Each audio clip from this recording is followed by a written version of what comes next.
Hold up. Wait a minute. Bruh. Did you hit the like button? Drop some rabbits in the chat. Let's go. Hit that like, hit that like. Welcome to the chat. Let's chit chat, chat. Hit that like, hit that like. Drop some rabbits in the chat. Drop some rabbits, drop some rabbits, drop some rabbits. Drop them, drop them, drop them. Drop some rabbits in the chat. Drop some rabbits, drop some rabbits, drop them, drop them, drop them, drop them. Drop some rabbits in the chat. Drop some rabbits. If you want the tea, come see me. Rabbit hole is the place to be for real news, not fake news. Celebrity news, breaking news around the clock. Real talk, best on the block. I rock, I rock, I rock, I rock. Real talk, best on the block. I rock, I rock. Hit that like, hit that like. Welcome to the chat. Let's chit chat, chat. Hit that like, hit that like. Drop some rabbits in the chat. Drop some rabbits, drop some rabbits, drop some drop 'em, drop 'em, drop 'em, drop 'em. Drop some rabbits in the chat. Drop some rabbits, drop some rabbits, drop 'em, drop 'em, drop 'em, drop 'em. Drop some rabbits in the chat. Drop some rabbits. True crime is my specialty. Exposing the industry. Unsolved mysteries. Sticking to reality. Fair use commentary. Talking about cults. Trying to get results. Exploring cults. Exploring, researching, debunking, investigating, being nosy, super nosy, being messy, being shady. Rabbit hole news. That's me, the chick with ADHD, unmedicated but quite educated. Hit that like, hit that like. Welcome to the chat. Let's chit chat, chat. Hit that like, hit that like. Drop some rabbits in the chat. Drop some rabbits, drop some rabbits, drop some rabbits, drop them, drop them, drop them. Drop some rabbits in the chat. Drop some rabbits, drop some rabbits, drop them, drop them, drop them, drop them. Drop some rabbits in the chat. Drop some rabbits. Hit that like, hit that like. Let's go, let's go. Let's start the show. Let's start the show. Let's start the show. Let's start the show. Let's start the show.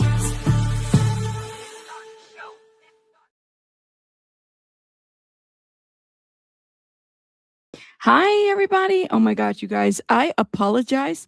I was like, I'm ready to go. No, I'm not. I haven't done all the stuff that I need to do. And I'm even moved up the time. Welcome, everybody. Let me just make sure the studio's ready to go because I'm over here acting like I don't have stuff to do or anything like that in the back scenes. You know, as far as setting, making sure that the studio's in the back ready and everything. Welcome, everybody. Welcome, welcome. Shout out to everybody in the chat, guys. I hope you guys are having a wonderful, what day is it today? Saturday? Oh my God, it is Saturday, August 22nd. My days are like a blur a bit, you know, because all week it's been like the trial and y'all know we've been busy and doing our thing and whatnot, but that is okay. It is Saturday, Ronan. It feels like not. Is that the best way to say it? It feels like not. Oh my gosh. Why is the studio acting up, y'all? See, I don't even know if notifications went out because I didn't set everything up here. And it's going to make me cry. Y'all might see me crying in this live stream. Okay, there we go. Well, F it. Whatever. It is what it is. When ish doesn't work, you just got to figure it out, I guess. I don't know. Whatever. Welcome, everybody. Welcome, welcome. Shout out to everybody in the chat. Make sure you guys are hitting the like button. Thank you guys for being here. Happy Saturday. We have so many things to review, to talk about, and to catch up on. And I mean, as you guys can clearly see in this thumbnail, it's messy. It's a bit messy today, okay? It's messy. It is like true crime messy a bit. I don't know. I would say that.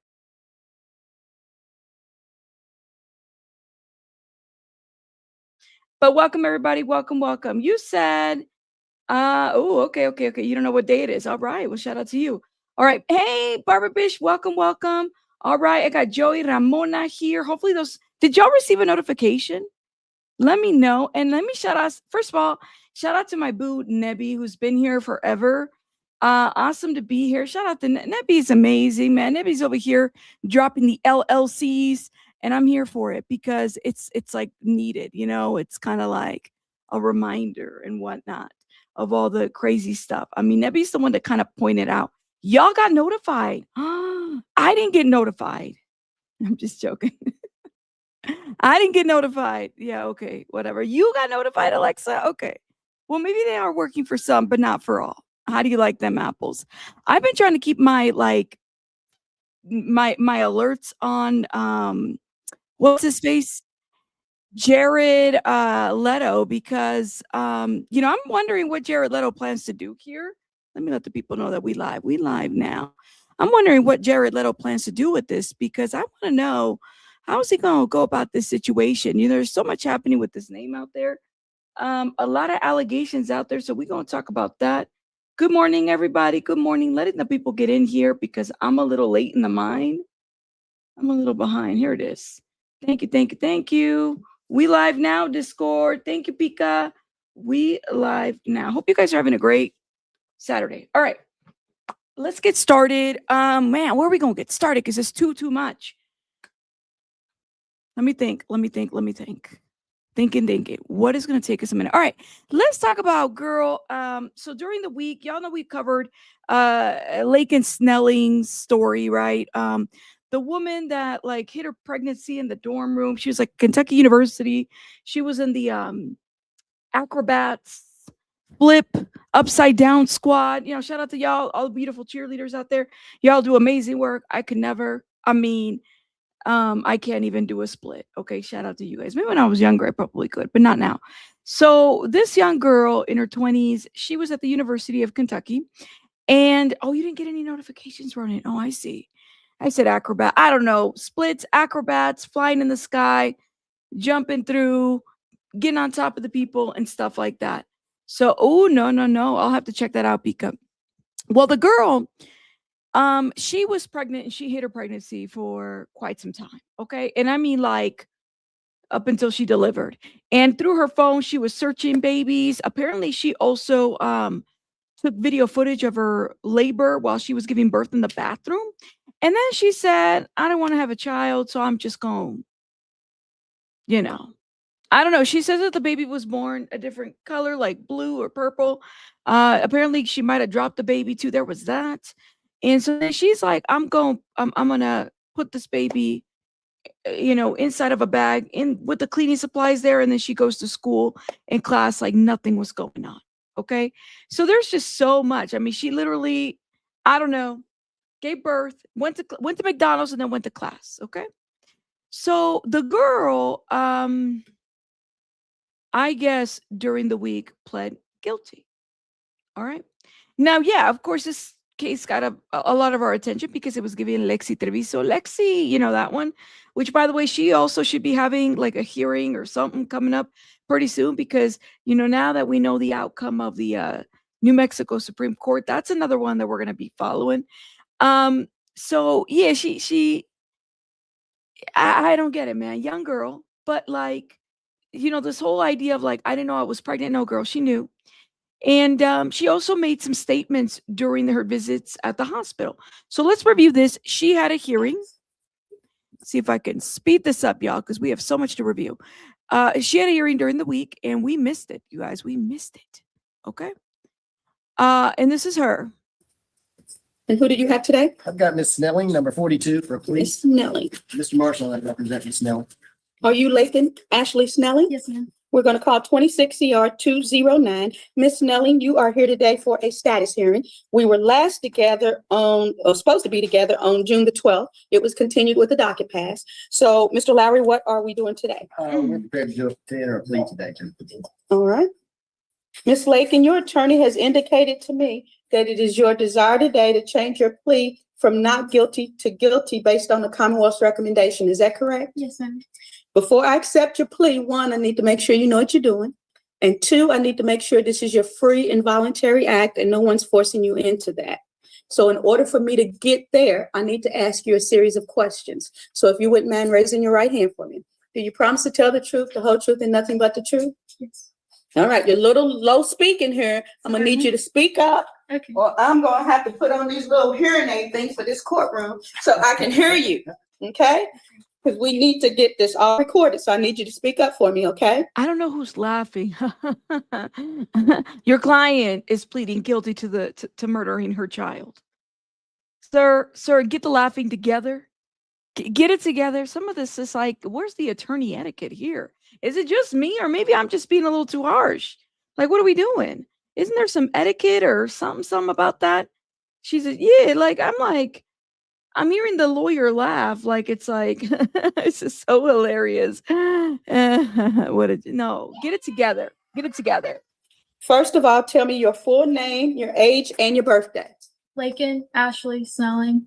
I'm 22. My birthday is 12/22/2003. And what is your usual address and occupation? 2145 Rambling Rose Lane, Jefferson City, Tennessee. And I'm unemployed. When's the last time you worked? Last summer, And what kind of work did you do? I was an ice cream server. Okay. What is your education? I finished my junior year of college. Okay. So you can read and write. Yes, ma'am. And are you the same person named in indictment 26 CR 209 that charged you with manslaughter in the first degree, abuse of a corpse, tampering with physical evidence, and concealing the birth of an infant? Yes, ma'am. Have you suffered in the past, or have you currently been treated for any mental illness? No, ma'am. Are you sick or ill in any way today? No, ma'am. Are you taking any drugs or medication that would affect your ability to understand what you're doing today? No, ma'am. Have you had all the time you need to talk to your attorney? Yes, ma'am. And are you satisfied with your attorney? Yes, ma'am. Have any complaints regarding his representation of you? No, ma'am. What is the recommendation from the Commonwealth as it relates to Ms. Snelling? As to count 1, manslaughter in the first degree, 10 years as charged. Count 2, abuse of a corpse, 1 year as charged. Count 3, tampering with physical evidence, 1 year as charged. And count 4, concealing the birth of an infant, 12 months as charged. Ms. Snelling, have you read or has your attorney read to you the waiver of further proceedings with a petition to enter a guilty plea? Yes, ma'am. And do you fully understand it? Yes, ma'am. And have you made a decision to sign it? Yes, ma'am. All right, let the record reflect you're signing it for me now here in open court.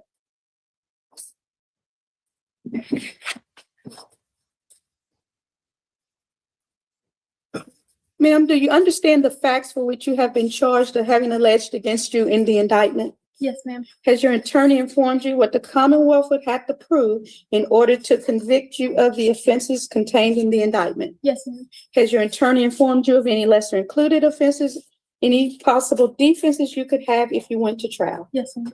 Knowing all of this, ma'am, are you telling me that you are guilty of manslaughter in the first degree, abuse of a corpse, Oh, man. tampering with physical evidence, and concealing the birth of an infant? Yes, ma'am. As a defendant in a criminal case, sir, ma'am, you have certain constitutional rights. Do you understand, ma'am, that you have a right to an attorney, and if you cannot afford one, one would be appointed? Yes, ma'am. Do you also understand that you have a right to a trial by jury? Yes, ma'am. Do you understand you have a right at trial to testify or not testify? Yes, ma'am. And do you also understand you have a right not to incriminate yourself in any way? Yes, ma'am. Do you understand you have a right to confront any witnesses that the Commonwealth could call to testify against you? Yes, ma'am. Do you also understand you have a right to compel witnesses to come and testify on your behalf? Yes, ma'am. Do you understand, ma'am, that even though today you're telling me you're guilty, you're presumed innocent, the burden of proof is always on the Commonwealth to prove each and every charge beyond a reasonable doubt? Yes, ma'am. Do you understand, ma'am, that if you went to trial and you were found guilty, you would have a right to an appeal? And if you could not afford the cost of that appeal or an attorney to assist you with that appeal, the Commonwealth could supply you with that. Yes, ma'am. Do you also understand, ma'am, by entering today's guilty plea, you're waiving all of those rights? There'd be no trial, there'd be no witnesses, and there'd be no appeal? Yes, ma'am. Did you hear the recommendation from the Commonwealth? Yes, ma'am. And did you understand that that was going to be their recommendation today? Yes, ma'am. Do you understand the range of the penalties associated with the charges for which you're pleading guilty to? Yes, ma'am. Do you also understand that I'm not bound by the Commonwealth's recommendation? I could choose to impose a greater sentence, but if I did that, I would allow you to withdraw your guilty plea? Yes, ma'am. I mean, it's a lot of questioning, straightforward. Yes, ma'am. Yes, ma'am. So then I guess then what would follow next? Sentencing, right? Because she's pleading guilty to basically everything. I mean, this bypasses a trial. This bypasses all this other stuff, right? I don't know what it would look like for her. She's what, 22 or 23? Are you under the threats of any other charges at this time? No, ma'am. Do you understand, ma'am, when you are pleading guilty to more than one felony, those times can sometimes either run concurrently, that means all at the same time, or consecutively, back to back? Yes, ma'am. Okay. Are you on probation or parole or anything at this time? No, ma'am. Has any threats, promises, or anything been promised to you that if you plead guilty, I will go easy on you, probate you, or give you some special treatment? No, ma'am. So did you actually commit the crime that you're pleading guilty to? Yes, ma'am. Tell me what you did. I was under a lot of emotional distress, and my baby came unexpectedly. And instead of helping him, I ended his life. And afterwards, I cleaned up and didn't tell him. Okay. So tell me, when you say instead of helping him, you did what? I ended his life. How did you end his life, ma'am? I deprived him of oxygen. Okay. All right. And did you tell me about this tampering with physical evidence? What did you do with the evidence that could have been collected? I put the towels in a plastic bag. Okay. And what about this concealing the birth? I didn't tell anyone after. Okay. All righty. So are you pleading guilty today of your own free will without any threats, pressures, or promises from anyone to get you to do so? Yes, ma'am.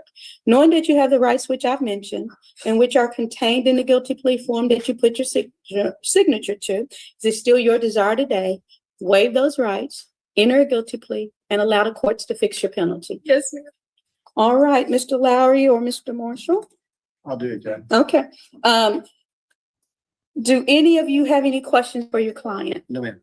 Do you represent her in this matter as appointed or retained? Retained. Do you have Yeah, any? let me stop right here. And I would have to agree with you, Joey. I can definitely agree with that at least she's admitting to the crime. She's saying exactly what she did. Now, I think that I can have a little bit of like, okay, she's not taking the Commonwealth through a trial. She's not wasting people's money. She's not doing any of this. She said, I did it. Okay. And I think that that is very rare. Very rare. Right. For whatever reason at that age, I don't know about y'all. I mean, I had my oldest when I was at that age. So to me, it was like, it never once occurred to my mind to conceal and do, first of all, for what? For why? You know, but to me, I would be curious to understand, like, there should be something that should be done about studying situations like this, where women, where we are right now in 2026, 2025, okay, that women feel like they're not able, that if they get pregnant, they're not able to seek the support and help that they need. Okay, if they don't want to be pregnant, but not only that, that even when they do go through the pregnancy, they're not able to seek the help and support they need for the pregnancy as well. So I will say that there is something here, and this is a societal issue, okay? Because in 2026, we shouldn't be hearing stories of women that feel like they have to get rid of their child full term, or they can't have access to health care, which is not even the case here, okay? Something happened here. What happened? Shame? Did she feel like she was going to lose it all? Did she feel like, oh my God, because she was in what? Kentucky, and she's from Tennessee. Okay. So it's a lot. I will give her that. And I can give her credit for at least saying, this is what I did. She said it in her own mouth. She's not making excuses. So now this is the consequence, right? Reason to doubt the identity she's presented here to the court? No, ma'am. And have you explained to her all of her applicable constitutional rights, specifically her abortion rights? We have. And in your opinion, does she understand her constitutional rights and the nature of today's We proceedings? believe she does. And have you explained to her the elements of the offenses contained in the indictment, We have. the elements of any lesser included offenses, as well as any possible defenses she could have if she went to trial? Yes, ma'am. And do you believe she understands those? We believe she does. Is this plea consistent with your It advice? is. And do you believe that her plea today is being made voluntarily, freely, intelligently, and understandingly? Yes, ma'am. And do you believe that there is sufficient factual basis to support her guilty plea? Yes, ma'am. All righty, ma'am, you've heard your attorney's answers. Do you agree with them? Yes, ma'am. Based on the statements made here in open court, the statements contained in the guilty plea form that you put your signature to, the court finds that you understand the nature of what we're doing today, the nature of the charges against you, the elements of the charges against you, the elements of any lesser included offenses, as well as any possible defenses you could have if you went to trial. The court further finds that your plea today is being made intelligently, freely, and voluntarily, and that you intelligently, knowingly, and voluntarily waive your right to a trial by jury, your privilege against self-incrimination, your right to confront witnesses, as well as the right to an appeal, and that there is a factual basis to support this guilty plea. Therefore, it is ordered that the petition be filed and your plea of guilty be entered and accepted. It is ordered and adjudged that you, Ms. Laken Ashley Snelling, is guilty of manslaughter in the first degree with a recommendation of 10 years. You're also guilty of abuse of a corpse with a recommendation of 1 year, as well as tampering with physical evidence with a recommendation of 1 year, and concealing the birth of an infant with a recommendation of 12 months. But Ooh. before we actually impose sentencing, I'm going to ask probation and parole to do a pre-sentencing investigation report. I thought sentencing was like a separate hearing. Hey, Sylvia, you said sad that people think that this is the only course. So I'm saying, it's like, there's got to be, man, we are in 2026, okay? 2026. I'm surprised they're doing sentencing now. I thought this would have been a separate hearing. For me, give me just a little bit more information about you, and we will schedule that sentencing. Mr. Lowry, any of my October dates? Week 16, October 16th, okay. 10/16. All right, Ms. Snelling, between now and then, you're going to meet with probation and parole. Get me a report called a pre-sentencing investigation report. Your attorneys may file any additional information they would like the court to be aware of for your sentencing. The victim's family will have an opportunity to file a victim statement as well as making statements. Okay, so anything else from the Commonwealth at this time?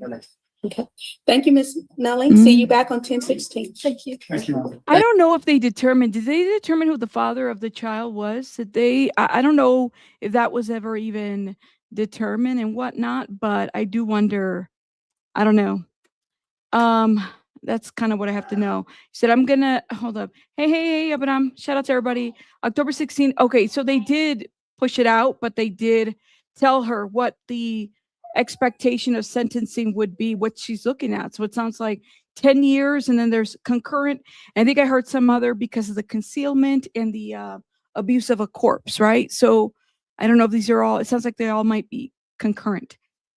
So she's getting 15 years. How many years was that? I thought I heard if it's concurrent, wouldn't that be like 15? No, 13 or 12. I think that's what I heard. Thank you, Ronan. I just happened to pay for it because I didn't want to, man. They're so expensive. StreamYard is getting so expensive. You guys don't even know. StreamYard is too much. You said, let me see. Let me go up a little bit. A little bit. Yeah, we're not condoning what she did. It is very sad, but I had to feel like there was some kind of a reason she did. I agree, Robert. There are women out there that need to be studied. There, this issue needs to be studied because we are not in an era where, I know that there are things that are being overturned and access being denied, but this was not the case here at all. She had a health clinic at her University of Kentucky. She had a health clinic there. There was a lot there, and this wasn't a situation where, oh man, it's a rural community and we can't get any resources and whatnot. No, that wasn't it. And that wasn't all. Everything is expensive. Okay, and actually some universities, for the students, if I'm understanding, unless there's been changes, I'm not really sure, but like you have to have health insurance. If not, they'll charge it in your tuition so that you're able to get health insurance. Like you can't be a full-time student in some universities and not have health insurance or not be charged for health insurance within the tuition. So that could be the issue too. But yeah. But y'all, let me know what you guys think in the comments. We are going to move on because we have other things we got to cover. So let's talk about Chris Hansen real quick. Now, I know, oh man, every time I talk about, look, have a seat, y'all, because, Chris Hansen has such a huge fan base, right? And I have to kind of wonder too about this because it's like, I don't understand. What's the word? So Chris Hansen is someone who people have labeled as like an advocate. He's out there through his network. He's out there, doing different things and whatnot.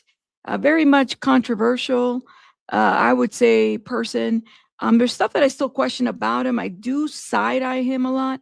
I will say the Robert, is it Patterson? I keep saying Patterson. Is it Pattinson? Pattinson. Not Patterson. Pattinson. The movie, so there's this movie coming out where Robert plays Chris Hansen, right? And the movie's called Primetime, right? And I'm gonna say, like, it's kind of creepy, but it's like creepy, like, wait, Chris Hansen, like, is this your twin or what? And let me just say this, ma'am, even before I get started with this, because I already know We gotta be careful. We gotta do a little EDSA warning, real short. Give me 29 seconds, guys, and then we'll get this going. Hello, everyone. Please note that this broadcast is strictly for educational, documentary, scientific, and artistic purposes. It falls under the EDSA. While the themes, imagery, or discussions may touch upon some graphic, sensitive, or challenging topics, the context is entirely analytical and educational. This stream does not encourage, promote, or glorify any kind of behavior or any acts, but rather provides critical analysis and historical documentation. In particular, we talk about a range of topics that fall under EDSA. Thank you for watching, guys, and make sure you hit the like button. So, we're going to get into this. I think I should just show you the preview, y'all, so y'all can see what I'm talking about. So there's a new movie about Chris Hansen that's coming out, and I feel like there might be some damage control that he's trying to do, because I don't think he necessarily likes the portrayal that's being made of him, but some of the people don't really know Chris Hansen the way that maybe some other folks do. Let me play this again. Y'all support whoever you want to, but watch this. Come on in.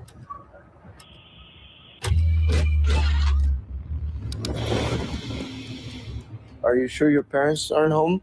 I'm sure. Big night planned.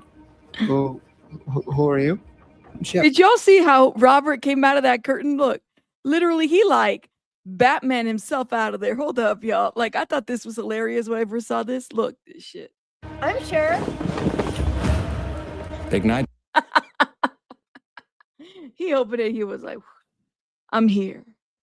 Okay, now, if you've ever watched To Catch a Predator, you know that this is the exact setup of it, right? Have a seat. There's always the cookies on the table, right? And it's like, oh, Lord have mercy. So Chris Hansen coded. It's a little creepy, I will say this. Planned. Who are you? Why don't you have a seat right there? I'm Chris Hansen with Dateline NBC, and we're doing a story on adults who try to meet teens online. You see how this looks, right? Ain't that like, it's the mannerisms and the way that he looks at that camera. I am so here. Look at this shit. Robert needs an Oscar for this ish right here. Like, this look right here is so Chris. I'm sorry, Chris. I know you got your little community here, and you know you got the fan stands, and shout out to y'all. I'm sorry, but like, look, this is something else, y'all. I said, okay, sure. It's a little creepy, just saying. Yeah, he studied Chris very well. He did. With Dateline NBC, and we're doing a story on adults who try to meet teens online. You see how this looks, right? I don't really like your show, but America loves it. So I need to move you to Catch a Predator, 9 p.m. Primetime. Gonna be bigger than Lost. My name is Dan Plum. Do you know what you're auditioning for? So you are playing a 13-year-old? Is there time for a rehearsal? We're going to shoot the rehearsal. Come in. They're going to love this. Predator has never earned the recognition it deserves. I want something that matters. No more body figures. I want a whale. Don't you ever just want to bleed them? Maybe what I do is a little worse. I mean, it's giving. You said I was a bit hesitant when I first saw the clip, but after watching the full trailer, it looks, I'm not gonna lie. I said Robert Pattinson might get an Oscar for this, because I'm like, oh my God, the way that he does this. You know, you said I was a bit hesitant. I think I read that. I think he might get nominated for something. Yeah, this is pretty intense, I will say. This could be our greatest segment yet. We're going to him. We don't do that. They come to us. I don't understand what I'm doing here. What you're doing is more than acting. You're cleansing the world of an ancient evil. Let's catch us a predator. Who gave you permission to do this? You have no plan. I have to put him on television. You're gonna be so proud of me. Oh, I don't want to be a bad person. Your definition of bad and my definition of bad are vastly different.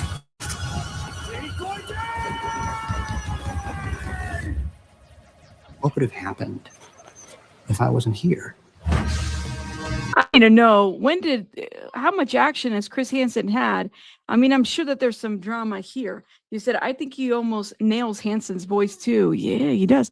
And his facial expressions and everything. So I'm just like, Lord have mercy. Like, we gonna be watching this.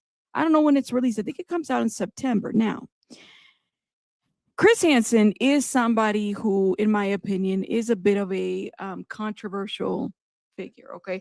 For those that don't know, I've done at least one deep dive, and I did have somebody from the TCAP community, which is the To Catch the Predator community, who wasn't too happy about my commentary. And I had said, well, damn, I'm sorry. Get over it. Have some milk and cookies. Have a seat. Do your thing, because I got my opinions. Okay. Y'all know that, I just feel like people willfully bypass certain aspects of Chris Hansen to try to, cater a certain narrative. Now, I think it's great when you have a journalist who is able to, test the limits, right? And do all kinds of things, right? But I also feel like there needs to be an outcome in the things that you do, right? Do we have data? What does this look like? Documentation, because To Catch a Predator, I think, was conflated more than anything. And there isn't like true, real good data to really capture the success rate of these predators being prosecuted and what this looked like. I mean, people tend to kind of bypass this ish. Now, Chris Hansen right now, he's kind of very upset. No, he's very upset, right? Chris Hansen says he refused to sign his rights away in order to screen Robert's Primetime movie. Okay. So Chris Hansen didn't get to have a seat in this new movie. So apparently he was gonna go to this premiere and stuff like that, but he needed to sign this NDA. And I'm sitting there like, well, why the hell? First of all, like, I wouldn't be signing any NDAs. Like, what would be the reason? I guess, of course, it's for him not to talk about it, for him not to, expose things here and there. He was going to get the first watch of it. So again, the 66-year-old article says veteran journalist went to the offices of the distributor A24 to watch this film, and in which he's played by Robert before it bows at the Venice Film Festival. So it's still making its round, but he left without seeing it. He didn't get to see the movie that's about him. And of course, he's kind of making jokes like there's this movie, yada, yada, yada. But what I heard from some close sources, okay, come in. Let me tell you a secret. Don't tell anybody that I'm about to tell you. Like, do not tell people, okay? Do not tell people that I'm about to tell you a secret. If you heard this secret, you didn't hear it from this channel, you didn't hear it from me. He's not too happy about the way this is making him look, because it's not bringing the best light out of To Catch the Predator and the real reason why the show was canceled and what's the actual situationship behind the show being canceled. Don't tell anybody. Y'all didn't hear it from me. You did not hear this from me, okay? He's not too happy. He's not, okay? So, of course, Robert-led drama is built around Hansen's run at the top, the hidden camera franchise. But Hansen claims that he walked away after refusing to sign a legal agreement he described as unlike anything he has encountered in 4 decades on the beat. A source close to A24 said Hansen was asked to sign the standard NDA that all premiere audiences must adhere to for an unreleased film. So I guess if you go and watch this exclusively, you got to sign this. You can't talk about it. Mostly to prevent spoilers and protect the studio's IP. Now, the lawyers at the A24 wanted me to sign. This is what his direct quote says. He said, he wanted me to sign my rights to my name, my image, and brand, essentially, as well as any potential legal rights that would come out of the movie. I think mainly if he didn't like the movie, he wanted to sue. I think that's what it was. He wanted to sue. And then he says, I couldn't sign that, so they didn't show me the film. And I went all the way over there. Imagine going there and not being able to see it. Pressed by the production on whether he walked in without legal cover, Hansen said his attorneys had already reviewed the paperwork and advised him against signing it. Of course not, he says. He says, when asked if he put his name to anything without a lawyer present, this was a very restrictive agreement.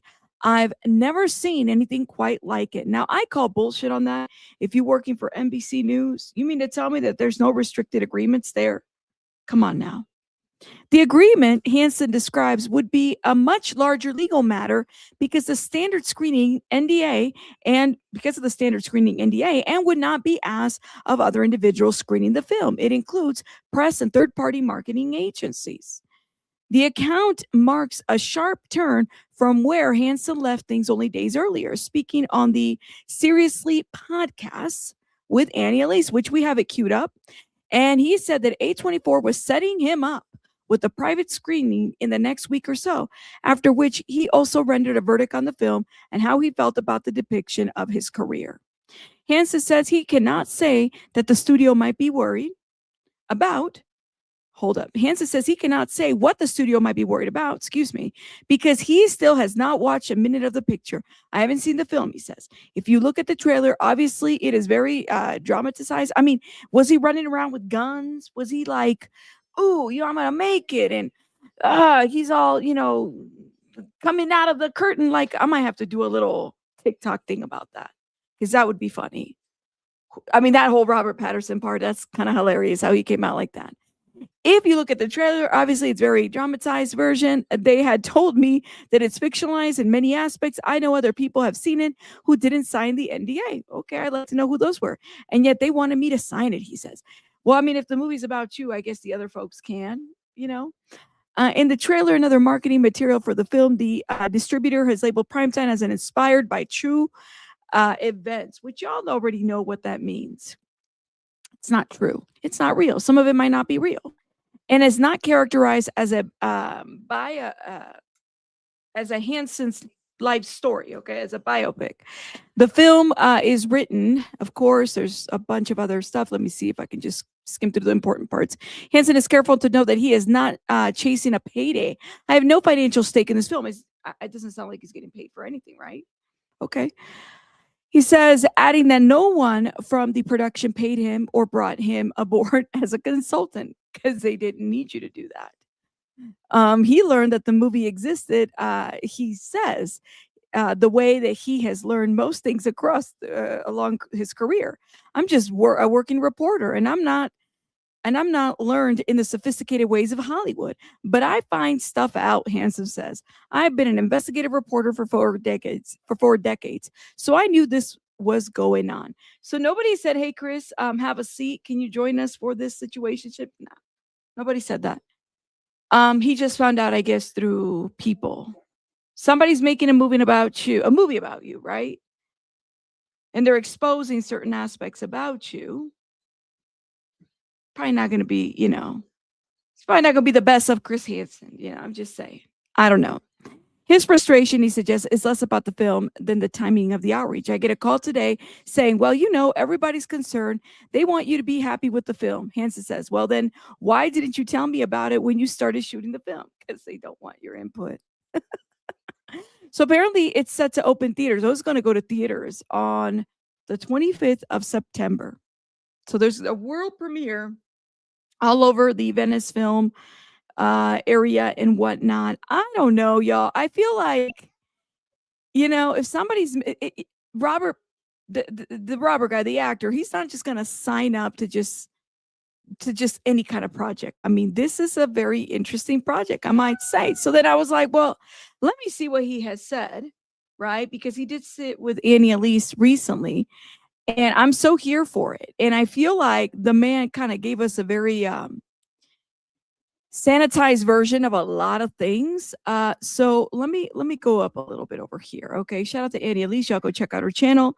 But I mean, he's done the Crime Con. He's given speeches and stuff like that. Okay.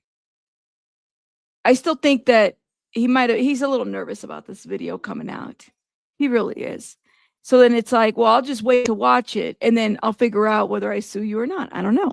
Let's go. Even more bizarre scenarios than ever before trying to exploit children. How often would you say, if you could even put a ratio to it, that it's men versus women predators that you catch?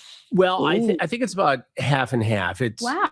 Well, no, I shouldn't say that. I misunderstood your question. We have only caught male predators. Okay. We have never had a female predator surface in one of our investigations. Okay. I thought you were talking about, men looking for Oh, boys versus they're men looking for victims. girls. Mhm. That's about half and half. But in terms of female predators, we don't see them. And I think that's at least partially because the shrinks tell us that the female predators seek to know their victims. In other words, you're more likely to see a teacher-student scenario. Mhm. They don't like the anonymity, where a male predator loves the Mhm. anonymity of it, likes to figure it out as he goes along, So going back to the early days with one of the stings, after the Long Island sting, once you had the show How to Catch a Predator, what would the process look like? Can you walk us through that? The process would be to find a location, a home, Mhm. in the jurisdiction of our law enforcement partner, because it became pretty apparent early on that to not partner with law enforcement until after the fact, which is what we did in the first two, wasn't socially responsible. These guys had to face justice. So Wasn't socially responsible, you think? Okay, keep going. that's why we always partner with law enforcement. And that relationship has even gotten closer as the years have gone by. But typically, we find a house, our camera people and tech people wire the house, hidden cameras, remote, and then the decoys go online posing as children. When they're approached by a predator, potential predator, if they go over the threshold of a sexual solicitation, a crime occurs online, they're given the address, and if they show up, I confront them, and then they're arrested by authorities. So what role does law enforcement play within that partnership with you? Law enforcement is the investigative arm. Law enforcement has to take this case and the evidence of this case to a prosecutor's office so that they face justice. So now we have law enforcement decoys. In other words, everybody involved in that part of the investigation, the chatters and everybody else, they're a member of law enforcement. The on-site decoys are young or youngish looking members of law enforcement, sometimes cadets or sheriff's deputies who work in the county. So now they're saying they have decoys, right? Like these these law enforcement decoys that I guess, they don't have the actors or the actresses that they used to have before in To Catch a Predator, right? And whatnot. You guys remember, because they used to partner with Perverted Justice. That was the name, right? Perverted Justice was the one that they would partner with. I think that's what it was called, right? Where they would catch predators. I mean, you can't even find the website is so hard to even identify. There's been so many studies that have been done. Like every time I go to the website, it's blocked. So I better be careful. Your site is not supported by this connection. I think it's trying to tell me, like, don't go here anymore. But there's been a lot of studies. We've talked about it. We talked about it extensively last year with kind of how they did. The data was skewed as far as the real numbers of actual predators that they were prosecuting, not just identifying, right? Prosecuting.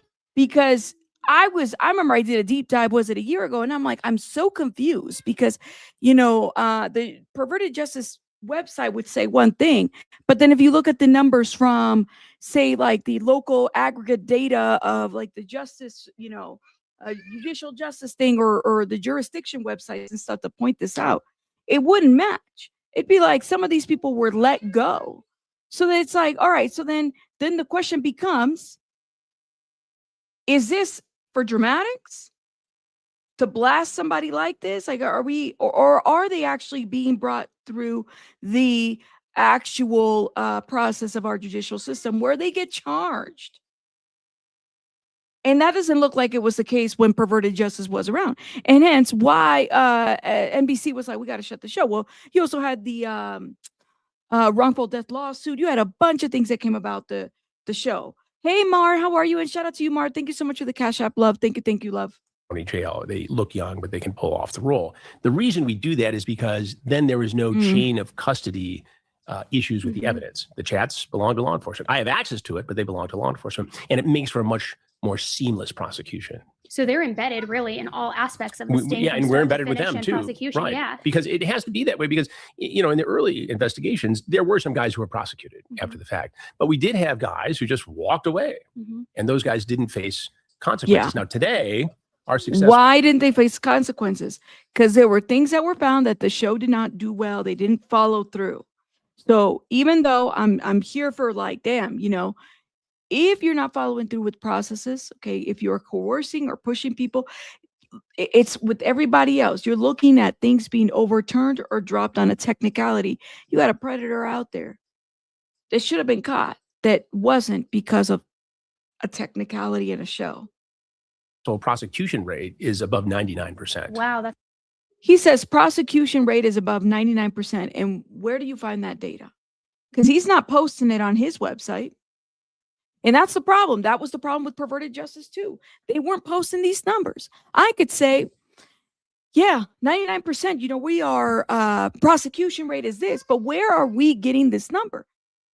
The county that they're arrested in, prosecuted, where is this coming about? We need all this information before we take another To Catch a Predator series.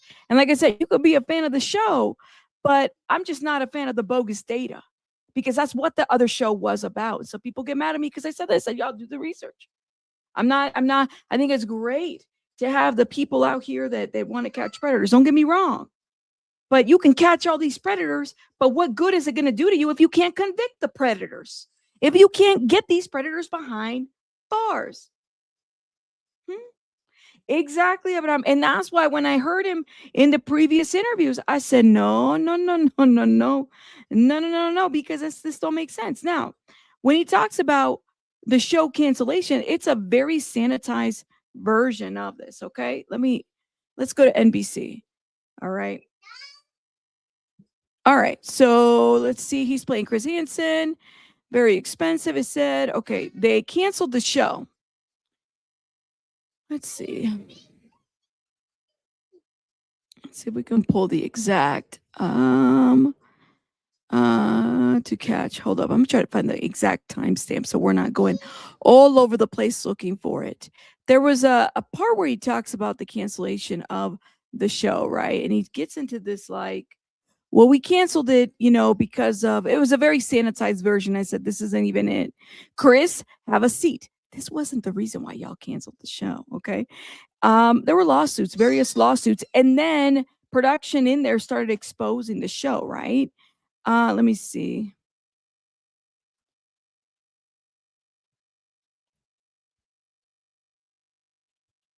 Hold up, y'all. While we get it, because I want to get it. Make sure it's right there. Oh, okay. I found it. Here we go. Right at the 24-minute mark. Oh, yeah, we did pass it a little bit. Here we go. Here we go. Okay, here we go. So he gets into it right over here. Saw him come up the driveway and the whole crew. I mean, these guys have worked with me in some of the darkest places in the world, you know, overseas, undercover, in various investigations, you know, and everybody just gasped. And the guy walks in. I said, look, you know why you're here. I know why you're here. You brought your son with you, and I'm not going to put him through that. Mm-hmm. So off you go. That did happen, by the way. Outside, and they did. And they took the child away. So How to Catch a Predator ended, of course, and then you transitioned into Takedown, and you have your podcast, as you mentioned. Can you talk to us a little bit about how To Catch a Predator ended? Because I think there is that infamous moment. So obviously there was a case in Texas where an assistant district attorney, a prosecutor, was caught online chatting with two different 13-year-old boys. He never showed up, but the police in that case thought there was enough evidence to charge him with a crime. The crime is in most states committed with a chat online. They went to go arrest him, and as they were arresting him, he decided to take his own life. Mm-hmm. Later, they found on his computer. So you can do the math on that. Never want to see it happen, but the police couldn't control it. I certainly couldn't control it. Yeah. Right. I would have preferred them arrest him at the DA's office the next day. That would have been more dramatic television, but this is what they decided to do. They didn't want him to destroy evidence. So they went to his house, arrested him. He chose to do that. Now, we continued doing To Catch a Predator for a long time after that. We did several other investigations. There's this feeling online that ended the show. We continued the show. I think, and I was there at the time, they made the decision to discontinue the show because it had become very expensive. And they realized that they could do extended versions and Predator Raw on MSNBC and make a lot of money without going out to shoot other investigations. Again, I mean, after a while, you get done with the images. That is such a sanitized version. Okay, so he basically is leaning heavily into the idea that it was just an expensive television show. And I'm not saying that it wasn't, right? And that the network chose to pivot away from that. He completely glosses over the legal fallout, the wrongful death lawsuits that were faced, and just the massive ethical backlash that he got with the media too, the people in there, right? Media and police entanglement. And so they were forced, NBC News was forced to pull the plug because of that, okay? And let me see if I could even, I mean, because I've gone through this lawsuit a couple of times. Okay, because it wasn't just, there were other things. There were 30 people. There were 30 people in Texas that, if I remember correctly, they had also filmed, and those people were let go. They were nothing. They're walking away. That's what I'm saying. It's like they weren't very careful with how they were going about the situation.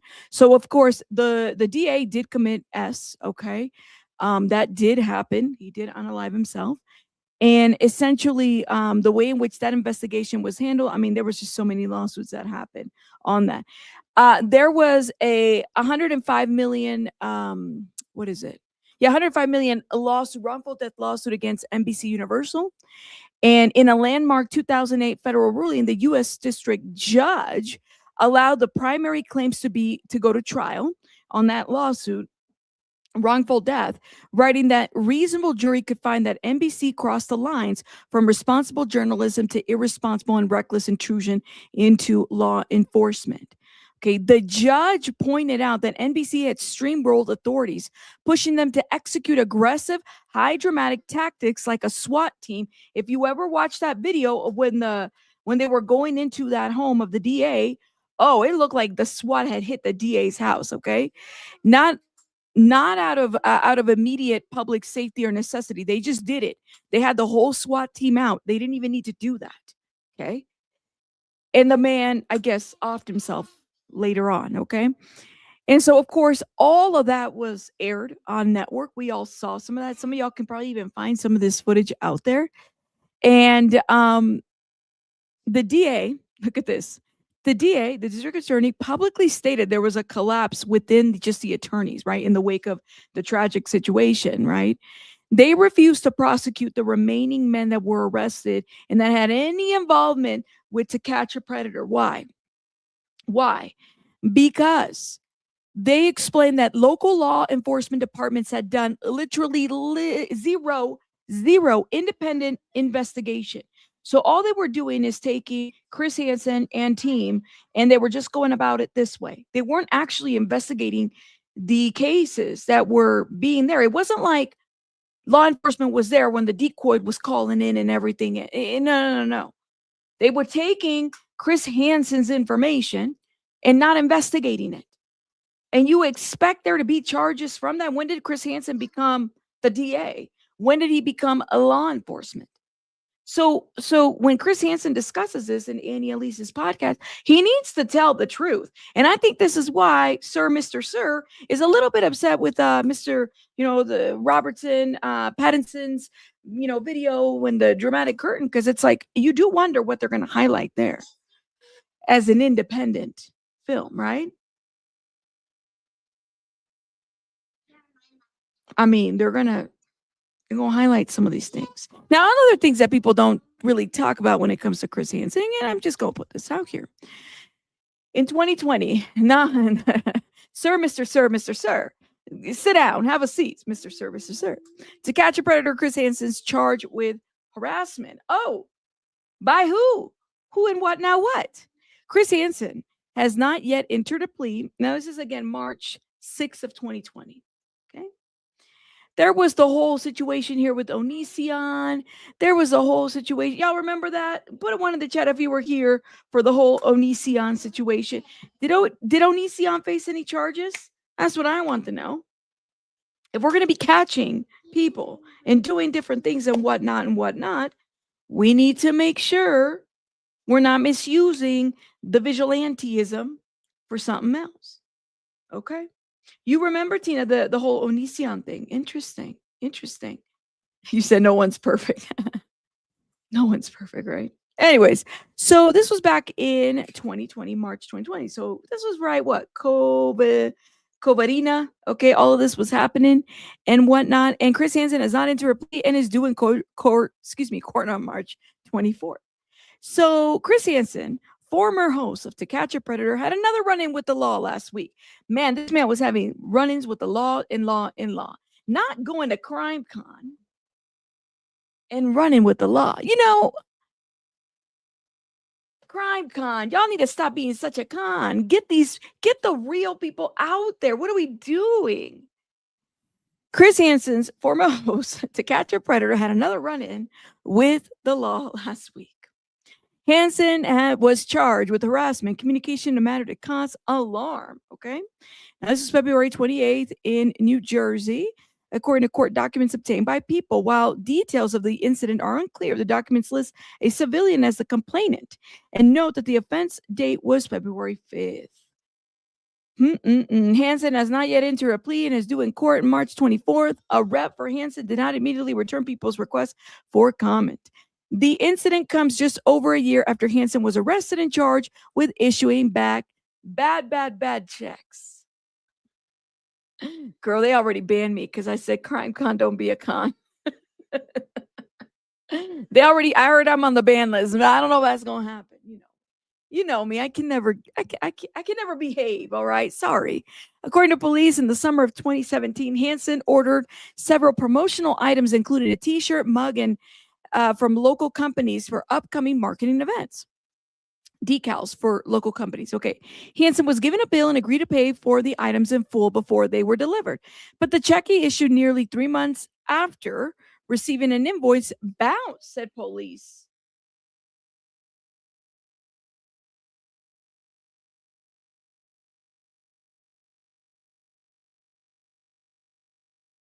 So he had bounced checks back in the day. Okay.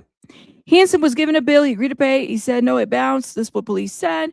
I mean, I didn't even know. I stopped writing checks like years ago. So for that specific reason, because you just never know, man, your shit bounces. It's like, you don't want to be dealing with that kind of stuff on paper, don't do that.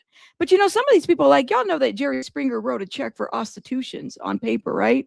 And then he still became like the mayor or governor, mayor of where he was running from. I mean, he was. The owner of the vendor reached out to Hansen, but after the television host wrote a second check in 2018, that also bounced. The owner contacted the police. Girl, so not only did the first bounce, the second bounce, and then they contacted the police. When investigators contacted Hansen, he refused to speak on the issue. Police said a warrant was issued for his arrest in January 2019. Also, in January, Hansen was evicted from his home. I mean, he was really having it hard. And then he had his car repossessed. I mean, it was like, I kind of wonder, and I think this might be public record. I do wonder, did NBC let him go? Like, I don't think they ended in really good terms. They don't claim him anymore. See, this is the stuff that y'all don't want to talk about. I get it. Oh, come on now. People don't want to talk about this. Okay, whatever. When investigators contacted Hansen, he refused to speak to the issue. And then again, the warrant was issued for his arrest on 2019. Also, in January, Hansen was evicted from his home in New York when he was going through a divorce, according to court records. Now, Hansen hosted To Catch a Predator from 2004 to 2017, using hidden cameras to film a sting operation of adults agreeing to have S with minors. The show was canceled amid controversy and claims of entrapment. Dun, dun, dun. Now, this was interesting, right? I do wonder about this harassment. What was the outcome and all this other stuff? I mean, yeah. He's crazy work. You didn't know this? Oh, yeah. This is on my it's on my I gotta finish videos before the end of the year. Jerry Springer is one of them. What's these checks for S workers always bouncing? That's true. Yeah. So there was some it didn't even bounce for the S workers. See, the guy, Jerry Springer, he decided he wanted some S workers. And I mean, he seemed to kind of like that was his thing. I don't know. He did it again years later, but he was actually writing checks for the S workers, like instead of cash. And what do the feds do? I mean, they track the paper. so yeah, that's what had happened. Ladies, if the men's are coming to the clubs or with a checkbook, turn around, walk away. Don't accept the checkbook. Because the check might bounce, honestly. Like it might be a thing, And I'm just saying, you just got to be careful. You have to be careful with these individuals. That being said, though, I do feel like it sounds to me like the man is, he's trying to kind of already put the kibosh on this movie, which I'm like, now I really want to. I wasn't going to watch it, but now I really want to watch it. And I don't even go to the movies. I don't. So I might have to go to the movies for that one and give you all a review and my thoughts and opinions about it. I don't know who goes to the movies. We stream everything now, right? I don't know. You said freaking Robert. I can never say his name. Is it Pattinson? I keep saying Robert. It's Patterson, but it's Pattinson. Keeps amazing me. Yeah, he does. I mean, the way he does his face, I'm like, you must have looked that. Now that's some method acting. That's some method acting. But I don't think he's too like Chris Hansen's like, yeah, I'm gonna go see it. Well, I guess now I'm gonna have to wait to watch it. I don't know. I don't know. What do you guys think about this whole situation? Y'all let me know because I think it's crazy work. Y'all let me know. Robert, the only making me go out to the movies this year, the Odyssey, the drama, now this one. Yeah, I don't like going to the movies anymore. I used to. Going to the movies was like my favorite thing. I don't go to the movies anymore. Mm-mm. No friends. Okay. So I'll keep this one on my radar. If you guys have a different opinion about Mr. Hansen, I don't know what to tell you. Shout out to you. I've done a couple videos on him. I feel like he glosses over things. And I'm not saying that, people are redeemable. Absolutely. People can redeem themselves. But I don't know. I mean, I wouldn't necessarily call him a child advocate because it's not like outside of the show. I mean, the man's getting paid. Everybody gets paid for their show. So I wouldn't necessarily call him a child advocate. No, I wouldn't. That's just my opinion. Anyways, shout out to y'all. Okay. Let's talk about moving on. We're gonna talk about Valeria Marquez. Now, put a one in the chat if you know who Valeria Marquez is. Put a one in the chat if you know who Valeria. I just want to know. Put a two in the chat if you don't. Put a one in the chat if you do, and a two in the chat if you don't. Oh, okay. Hold up. Oh, wait. Before we move on, go ahead and vote. But let me go to this article. Thank you. Flojo for sending me this because I want to show you this TMZ article as well that was also discussed. Hold up. We're going to move on, but I want to show you this. No primetime viewing allowed. Sign NDA or hit the road. Yeah, we just talked about this.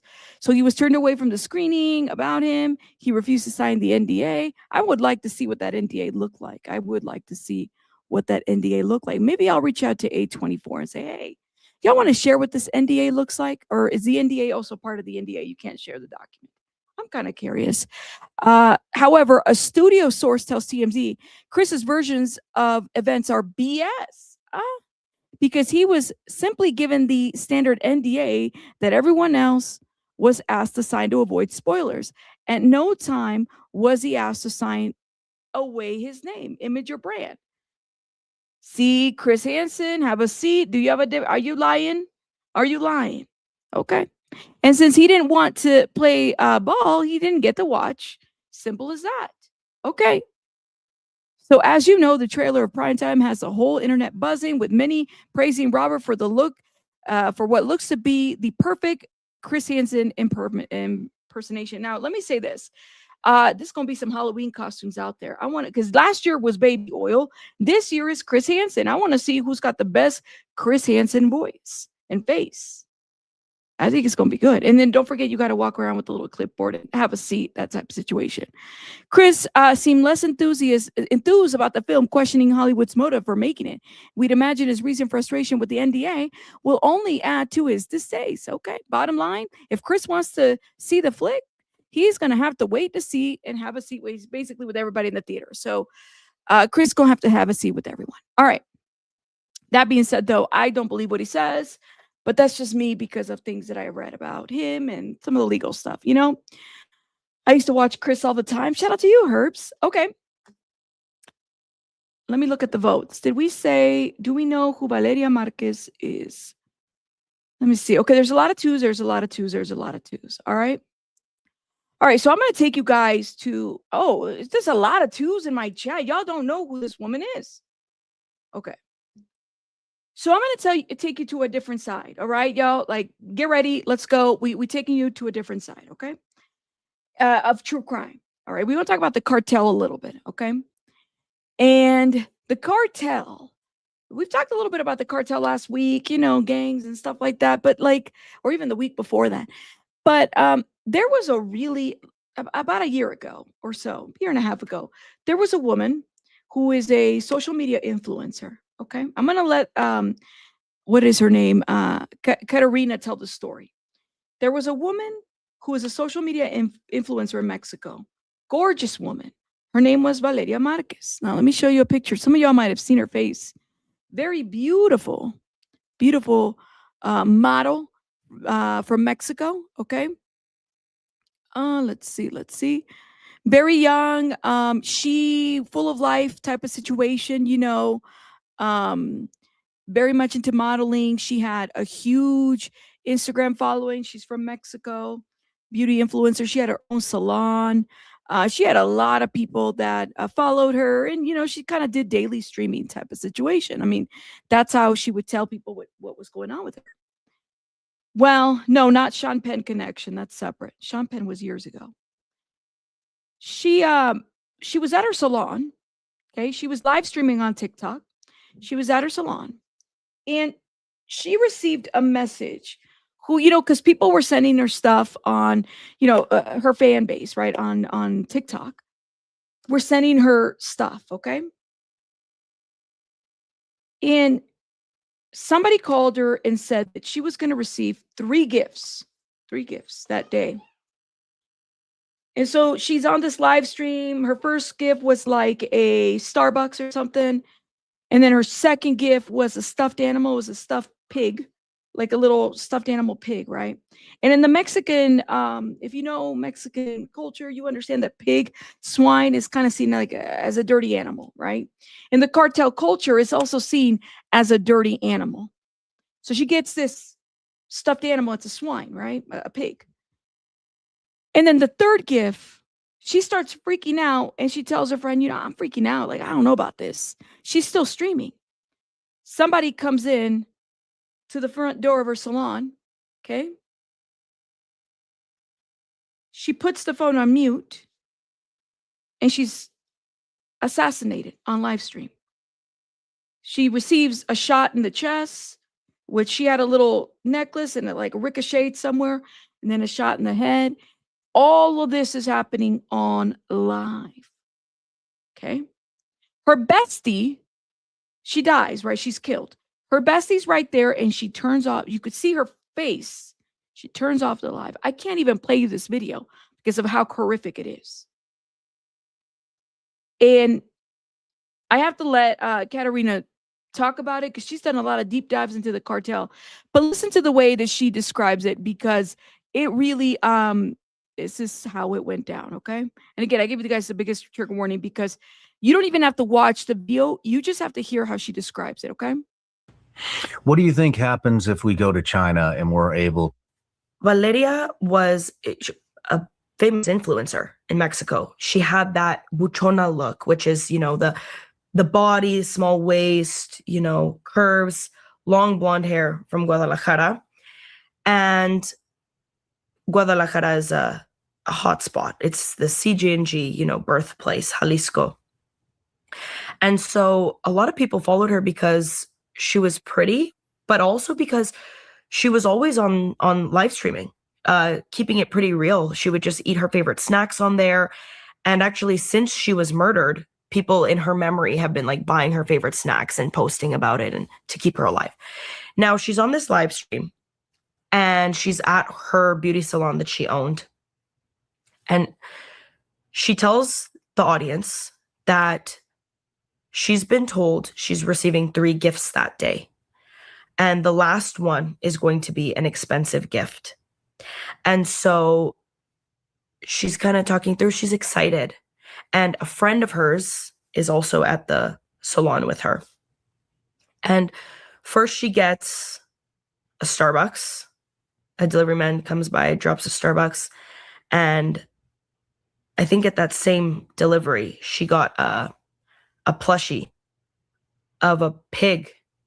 And it's so interesting because in Mexico too, like a pig or a pig's head is really significant. You know, it's like puerco. So you get a lot of the times too, people will, in Guadalajara even, when people take out hits, they'll leave a pig's head on top of that person, show that person was dirty or vile, whatever the message it may be. And she got that plushie. And then she gets flowers, and then she's waiting for her third most expensive gift. And she starts saying in the live stream, she goes, "Ya me ondié," like I'm creeped out. Something's wrong. And you can tell she's kind of on edge. And she says, "You know what, girls, I think I'm gonna go. I'm kind of creeped out." And her friend tells her behind the camera, "No, you can't go. There's another gift coming for you." And some context to this is that Valeria had received gifts from viewers before. She really liked gifts, and she would talk about how she would date men who would give her extravagant gifts, and a lot of viewers would send her things. And someone comments in the chat, "You shouldn't tell people where you are." And she says, "Well, you know, everyone knows that this is my salon," something along those lines. Yep. And then a delivery man comes, she's looking out, and she mutes the live. And then you just see her take 3 bullets. And the first bullet, I've watched this video so many times at this point, she's wearing like a chain necklace. And the first bullet, because people were saying it was fake and that it didn't look like the bullet even hit her. But the first bullet hits her necklace, and her necklace goes flying off. It hits the pendant. The whole necklace goes flying off. And she gets shot again, and then she gets shot in the head. And she's like slumped over, and her hair is covering her whole face. So the video is really jarring because you're seeing a woman get murdered on live, being shot 3 times, but it's not like this cinematic boom, boom, boom, and she's all bludgeoned, and she just kind of slumps in, and she's holding the pig plushie too, dead. And the friend comes over, picks up the phone, and turns off the live stream. And people were saying, you know, you didn't hear screaming, but it's important to keep in mind she muted the live. Why did she mute the live? If she was so scared, why didn't she leave? She already had that feeling. And so people are saying that the friend set her up, or that her ex-boyfriend, who is allegedly part of organized crime, I want to say, like, objectively just an unattractive guy, especially for a girl who's she's very beautiful. She has a very striking look. Beautiful girl. Very unattractive guy, I will say that. In matter of fact, the reason why I'm even bringing this up here, because this interview is old. So they didn't capture the guy, but they definitely know, they had a press conference, I want to say about a month ago. And so the guy that's being accused of this, who was apparently somebody that she was dating, his father was like cartel connected. And so he does this interview where he's like dispelling everything and basically saying it wasn't me. I don't know why I'm being connected to this. It wasn't me. Okay. We had our issues, but I didn't set anything up or anything like that. We'll talk about that here, but let's keep watching. They say he was responsible for it. But the interesting thing is, you know, where is the forensics in Mexico and an investigation? She was murdered now like weeks ago at this point, and nobody has come out to say who the main suspects are, what the state of the investigation is. And this became international news because there's this beautiful girl being murdered on TikTok live stream. Yep. And people interacting with her as she's talking about being scared. People in the... And to me, it's like, it's one of those things where it's like, you know, sending a message when you can do that during a TikTok live, right? Doing that as a TikTok live, it's like you're sending a message. So his father was arrested, But the story goes, at least what's been put out there by the Mexican media, is that uh, the guy that she was seeing, he was really upset with her. And so then he consults with his father and basically tells his father to offer, like send somebody to offer. And that's what happened. He's denying that allegation. He did this interview in Spanish. And I'm like, I don't know if I want to translate it or not. Completely up to you guys if you guys are intrigued by this as far as the story goes and everything. But the son has done an interview. He's spoken out. But let me keep playing this. Comments were even saying to her, if you feel weirded out or uncomfortable, just go home. I mean, if this was a hit that was planned on her, then it would have happened no matter where she was. Then you have a lot of conspiracy theorists or people, conspiracies going around saying that she didn't actually die. She was probably being threatened, and so she faked her death on live, and that it was AI, and it doesn't, the way the blood splatters on the table and the way she falls over holding the plushie, it just doesn't look like someone who had been shot 3 times.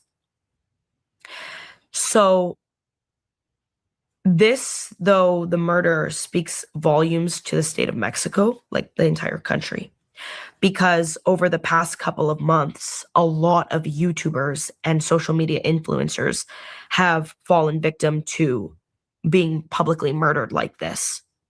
Whether they have narco ties or not is one thing, but this is certainly sending a message. If you do not do what we say, or follow our agenda, especially with the large platform you have, or you do us dirty, you're dead. There you go. And, you know, the problem too with this being so publicized is there's a lot of false information that's coming out and a lot of false theories that people are taking and running with as if it's fact. So, and then people are also editing fake videos of her. I saw one video of her, and it's very hard to tell if it's real or not, where she's got a song in the background and she's kind of like lip syncing it. And the caption on the video is like, basically to the gist of, you know, use men for what they can give you, enjoy the benefits of it. But, you know, basically like have multiple guys who can give you nice things and don't get attached. And people were saying, you know, she was a gold digger who messed with the wrong person and she got her karma, which at the end of the day, someone was murdered. So it's really fucked up to say that. I would agree. So let me show y'all. The interview is with, this is the guy, this is the son, this is who she was dating. Okay. That's who she was dating. Right. And, he's over here. He did this pretty extensive interview, and I was like, maybe I could translate it, but I feel like I needed to give you guys an introduction to the crime, like what happened. He's dispelling it all, right? He's saying, no, it didn't happen that way. It's all in Spanish, so I'm not even going to play it right now. But put it one in the chat if you want me to. Like, I'm thinking about doing a separate video, maybe a pre-recorded, where I can translate to you guys and give you commentary about this video. But he's out here saying, no, it didn't happen that way. You know, we were already broken up type of situation. I never did X, Y, and Z. Yeah. So, that's what happened. He said he's wearing an upside down LA hat. I know. Isn't that crazy work? What does the upside down mean if you're wearing a hat like that? You said, I don't know him. I don't even like him. I have no problem translating. All right. But y'all better watch it if I translate it. Okay. Thank you. Thank you. Because it's very interesting what he says. I mean, he kind of puts a little bit of like, it wasn't me. And if, you know, my father, if it wasn't me, then it wasn't my father type of situation. That's what he says. He said, seems odd, Rabbit. I don't know. Is there significant, is there like a message behind the upside down LA? I don't know. Let me know. I mean, you know, and that's just whatever, you know, people have said they have their opinions. Well, he's not the best looking guy. Some of these guys that have a lot of money don't have to be great looking. Sometimes that's what it is. But even then, that doesn't mean that anybody should be murdered for that or anything like that. But if it's cartel related, I mean, it makes you wonder. His dad is detained as we speak. His dad was detained. They're saying that the information that was put out there was that he was upset with her. He was upset with her, and he asked dad to send a hit out on her, and that's what happened. Oh, Flojo has a hat like that. Well, maybe we can ask him. What does it mean? It doesn't mean anything to me. But is there a meaning to it? I don't know. With it being upside down? Is it supposed to diss someone? I'm wondering. An upside down LA hat is a popular streetwear. Oh.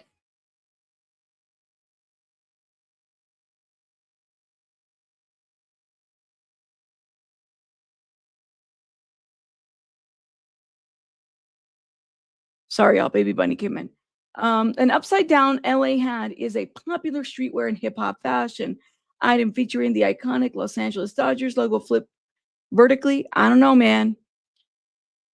Flip vertically, and that's what it means. I don't know. So it's supposed to be like, let's flip the norm. I don't know. I'm just wondering. Nah, just the style that they've done with a lot of sports branding logos. Just put them upside down. All right, then. Well, we'll look into this one, okay? I'll put this on my pin to translate, and we'll go from there. Hold up, guys.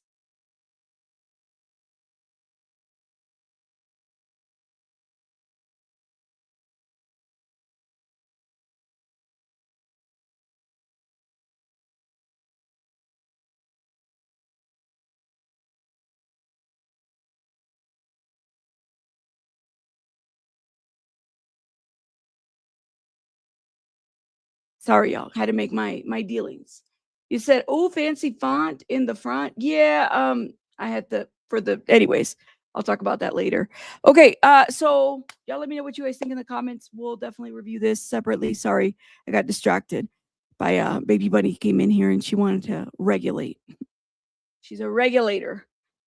So yeah, justice for Valeria Marquez, I guess. I mean, I'm wondering, what are we gonna make of this? You can get almost MLB, NBA, and NFL logo upside down nowadays. But why? Why do they want it upside down? That's the question that I want. Upside down, why? That's what I want to know. Yeah, baby. Y'all don't hear her, huh? Thank God for the mic. Y'all don't hear her. If y'all don't hear her, that's great. All right, I want to switch up a little bit because we're gonna talk about Hayden. We got a lot of stuff to review as it pertains to Hayden, right? But there have been people in my comments in my videos, right, that have said, if you support Hayden, you have to support Lindsay Clancy. I have not followed the story very well, clearly. I know very little about the Lindsay. It's a case that apparently everyone and their mama and grandmother is talking about. And so I want to understand, maybe y'all can help me. Why are people making comparisons with Hayden and Lindsay? Can somebody help me understand? Because I'm failing to see the comparisons, right? Like, I don't understand. I understand that Hayden said that she struggled with postpartum. Okay. But why are we comparing both? Depression. Okay. Break this down for me. If y'all understand, because I'm really struggling with the situation that's happening. I've been following both and don't get the comparison other than the mental illness. That's all? Okay. All right. There's so much like outrage that's happening, right? You don't see the correlation or causation. Okay. I don't know, Clancy. Okay, well, let me give you guys Lindsay Clancy. All right. I think Lindsay Clancy, if there's any comparisons that I could make it to, is maybe Andrea Yates. Maybe. Because not even Andrea Yates, I would put it as that. Because I'm not hearing that Lindsay had any kind of religious psychosis or anything. No. Andrea Yates is somebody who was pretty extensive and everything. And she's been quietly serving her time away from the public. Because she doesn't want, even though she qualifies for being more on a community base, she doesn't want any of that. It's almost like she feels like she's doing penance to a certain degree, right? Because of the crime that she committed. Okay. So I guess I'm trying to understand why people would go to the extent to make this kind of comparison, because I'm not really seeing it. So are we saying that I had postpartum with my firstborn, and one thing that Hayden said, even in her interviews, she said that postpartum is very much misunderstood because people think that immediately it means that you want to go off your children. And that's not always the case. I very much related to that. Okay. I very much related to that. But why? I'm trying to understand, how are we correlating these two together? So let me see if I can do a little quick little Lindsay Clancy case explain. Okay. So Lindsay Clancy was a former labor and delivery nurse. Okay. She's from Massachusetts. Okay. She admitted to strangling her 3 young children, Cora, Dawson, and is it Callan? Callan. So 5 years old, 3 years old, and 8 months. Okay. On January 24th of 2023, following the killing, she attempted to self-delete by jumping from a second-story window, leaving her permanently paralyzed from the chest down. Her high-profile murder trial centers on whether she suffered from severe postpartum psychosis and should be found not criminally responsible. Okay. Beginning, so essentially giving a little bit of a background. And I know people have said, well, she was out there, she was getting some help, she wanted help and support, she wasn't receiving it. She was giving too many medications. She wasn't giving the right medications. There's all kinds of things that are happening behind the scenes, okay? So severe postpartum depression, anxiety, and insomnia after the birth of her 3rd child. Apparently, she was suffering from this. And she consulted with multiple specialists and was prescribed numerous psychiatric medications in the months leading up to the tragedy, okay? So family members in her defense team noted as she was begging for help while experiencing a rapid psychiatric decline. Now, her husband was picking up dinner and medicine, apparently. During this time window, prosecutors alleged that she deliberately killed the children before attempting to take her own life. Okay. Key word here is deliberate. Deliberate. Key word in any kind of psychosis, psychiatric, anything. Deliberate is a key word here, guys. It really is. You can't be in psychosis and be deliberate about something. You have to, planning something is not someone that's under psychosis. Premeditation. Now, can you be criminally insane? Absolutely. But then there's no like you're criminally insane, right? Where's the premeditation? There's a reason why they call that, why they say the way that they are. So here's what they're saying. All right. So prosecutors argue that she acted with deliberate premeditation and understood her actions, making her criminally responsible.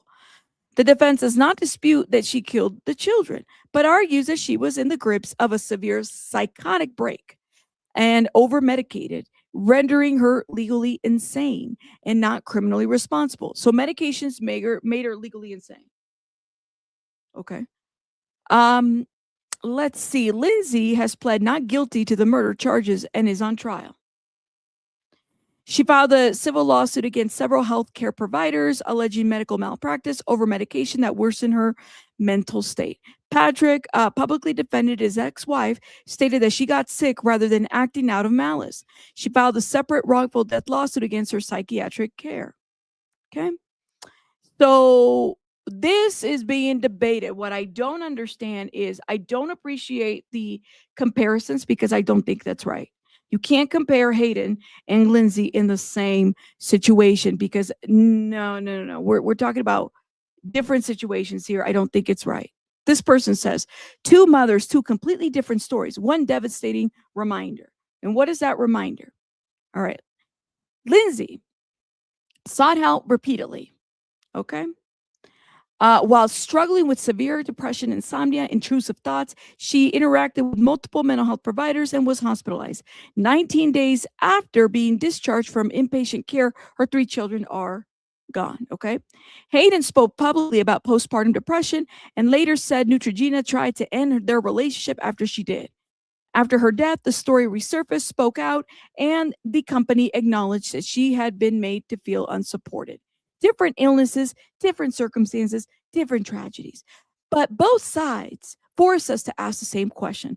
Why are we teaching mothers to speak up if we're not prepared to truly listen when they do?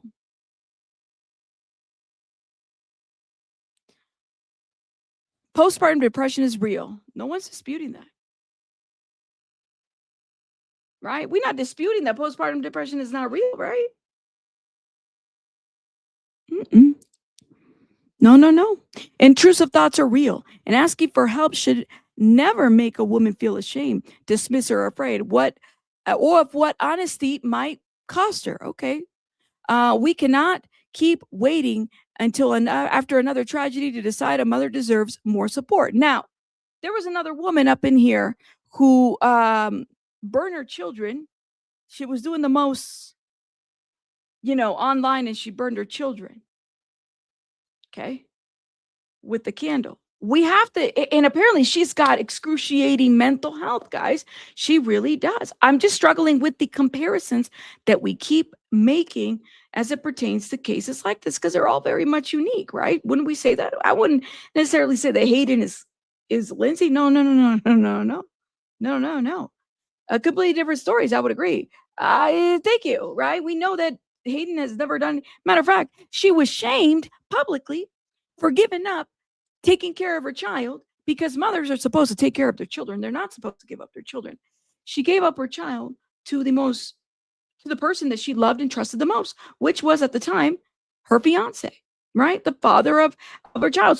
So we shame a lot of women when they give up rights or at least care or have some kind of partial custody, because it's like you need to seek support. Great. She was shamed for that shit. She really was. But she didn't do the other, okay? She didn't harm. She didn't expose her child to anything, right? So we really need to, this is such a flawed overall, right? Different situations for sure. Don't you usually sign a release with the psychiatrist? True. There's no I don't see any similarities in my eyes. I know people are in here. I mean, I've seen them in my comments. I said, y'all, look, let me tell you, I don't have access to her medical files, okay? I'm not well-versed in the case to say the ins and outs of everything. Ultimately, I feel like such a tragic situation like that, I've seen it done before, okay? Where there was a case many years ago where a woman I think she set her children on, she set the household on fire and her children on fire and stuff like that, right? Horrible case, okay? And she was turned away for medical, psychiatric care, okay?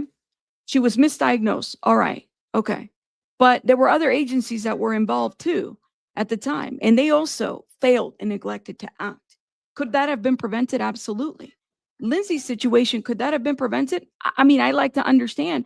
Well, okay, so what are we saying here? Are we saying that she didn't receive the care? She was given too many medications? So she was getting care. This isn't a situation where she didn't have access to anything. She was receiving a lot of medications from different doctors, right? And the husband is also picking up medication from a pharmacy. So I'm trying to understand is where I'm struggling is the premeditation. If you're waiting for the husband to come home, that right there, my friends, is a red flag for me to say, it doesn't sound like you had a moment of psychosis here. It doesn't when the premeditation is there. So I like to understand what this looks like for her. I'm just saying. Criminally insane, okay. But you see what Andrea Yates is doing. And that woman wasn't even given a reason or an excuse to not serve her time in a quiet area. And even now she's eligible for things. She's not your Susan Smith out here. She's not. And that is a very historic case. I suggest people look into that case. That's the comparison I can make.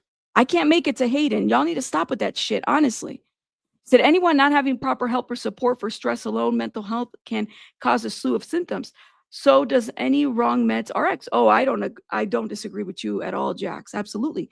Taking the wrong meds, taking too many meds, not being responsible with your meds. Absolutely. That's why I say it takes a community to help and support, right? Absolutely. So, and it goes back to Perez Hilton. Let's put that into a little, I can't even compare it to this, right? Perez Hilton, we find out that he might have actually had a drug-induced situation.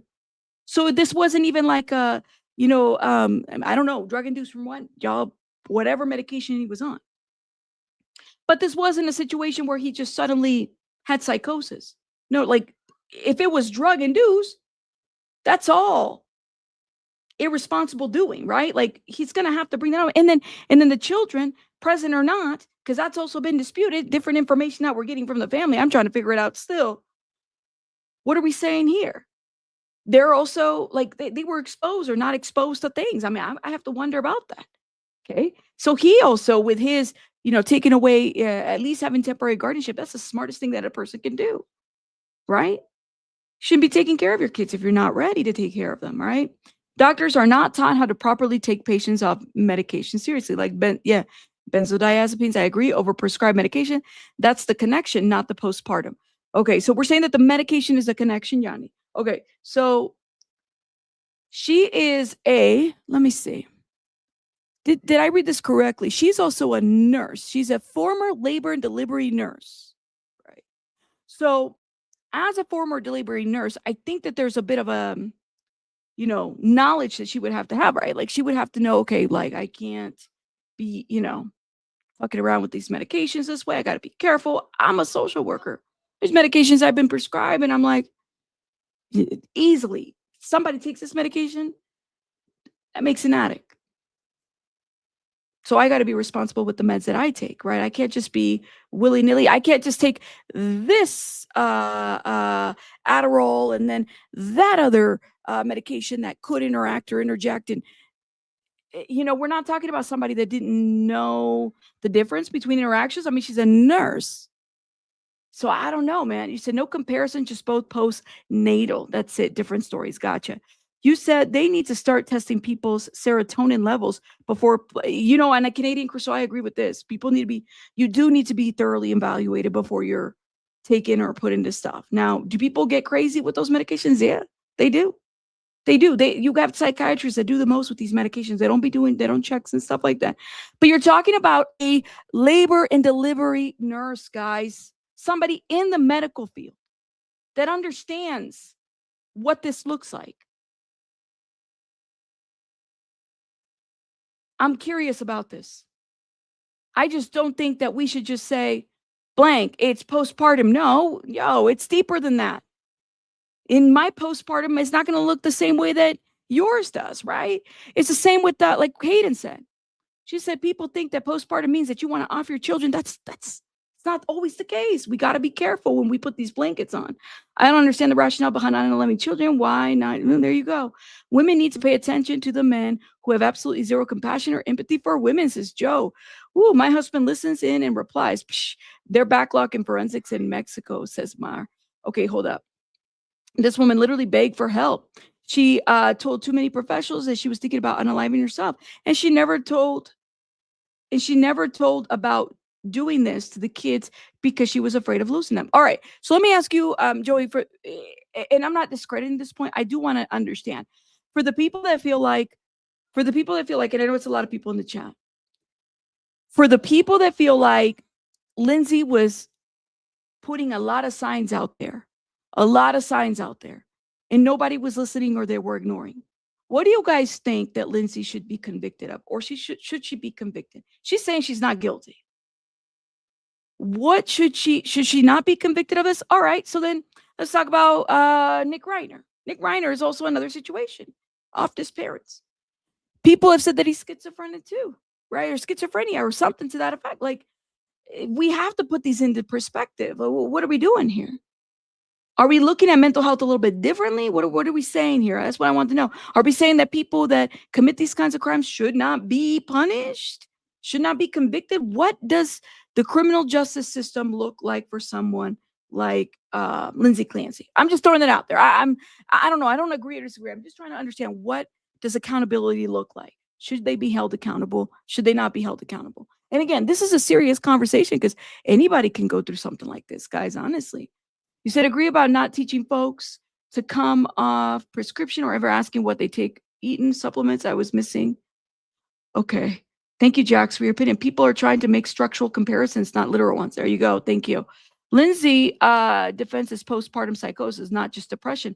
I believe she did suffer from psychosis and signs were missed, including what has been presented as a doctor shopping. When you say doctor, because I think doctor shopping is a little bit, is that the right title for someone like Lindsay? Because when I hear doctor shopping, I hear somebody deliberately trying to skew one agency and another. So I don't know. No, postpartum depression doesn't hurt kids. When they do it, it's another thing. Okay. Women are ashamed or ruthless. Men can walk away freely. Okay. Well, Tina, what do you think? Who should be held accountable if it's a man? Because I know people want to throw the other husband under the bus, or Patrick, I think that's his name. Like I said, I'm not well versed. So I'm just asking because I'm noticing a lot of like different, things and stuff like that. Okay, yo, I got to catch up on these comments, y'all. People are criticizing the system at play and all these scares, not the specific details of each one because they're all very different. Yanni, I agree with this statement, honestly. Brain says, why they trying to connect them? The doctors all knew about each other, but they never consulted with each other or even looked at her previous medical records. Joey, did they ever sign the HIPAA forms, right? Because sometimes we think that one facility can talk to another, but they don't sign any medical forms. Did she sign medical forms?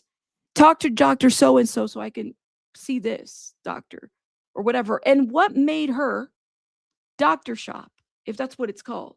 What made her go to a different doctor? Was she not? Okay. This is the issue that I have with this part, okay? And this is just me. When I hear doctor shopping, I hear somebody deliberately trying to get, from one place to the next. They don't like what this person is saying, or they already got what they needed from this place, so they go to the next. So if Lindsay was not getting the support from this place, she's going to another place. She couldn't go back to the place over here because she wasn't getting the support. So this doctor, she was telling this doctor, I'm thinking about unaliving my kids. He's not listening. So you're going to go to another place. And you're telling them the same thing. Then you go to another place. And so you mean to tell me that 3 or 4 doctors were being told the same thing and nobody did anything? And all of this is in medical records, right? Like these are in doctor's notes and stuff like that. And somehow she was able to go there. I mean, at some point, the insurance cards kind of ding each other, right? To be like, hey, well, you just prescribed her this, but she's over there taking this SSRI or whatever. So I have to wonder about the process there about this too. I'm curious, not knowing, I'm curious. Yeah, the post went viral. When your doctor leaves his position to another doctor takes over, throw in an ER visit. That is not the doctor shopping. Okay, that's different, right? Doctor leaves, that's not doctor shopping. Thank you for clarifying that. When dealing with mental health, it involves the brain and no one can see the brain. No, it's very true. I mean, you can't even get into the brain until you die, right? She admitted herself to a postpartum hospital. They turned her away because they had her on too many prescriptions. Oh, so the hospital turned her away because they said you're on too many prescriptions. So it was never a red flag for them to say, look, she got too many prescriptions. Okay, so then here's the question that I have. If that is the case, is she still liable for the crime that she committed? Unaliving her kids? She's still liable or not? I'm curious. All right, let me catch up to the comments. It has to be the hardest decision a woman has to make, and I'm sure she felt guilty every day. Postpartum depression does not automatically mean postpartum psychosis. Thank you, very true. Thank you. And having postpartum depression does not mean a mother is likely to harm. And this is what I'm saying, Vicky. It's like this thing is so misunderstood, right? And my concern is it's so misunderstood because I didn't want to hurt my oldest child, but I had a postpartum. Okay. And people think that it only lasts a certain amount of time. No, your hormones are effed up for like a long, long time if you don't address the shit that's going on with you. It's the truth. Okay. It's a real thing, but those are two different things. We can't use those interchangeably. But my thing is that this isn't a situation where the woman did not have access. This is a situation where the woman was what? Overly given too many prescriptions by too many doctors. And the best remedy that a hospital can do was to turn her away. Does she mean that because all these people miss this, that she is not criminally liable for the crime of offing her kids? That's the question. Because my concern with this is that if we say this, then you got Nick Reiner over there. Difference. Now, again, psychosis, misdiagnosed, multiple treatment centers going all over the place, right? If he did this to his parent, and then let's just throw this in. I don't know. The people were saying the man was possibly,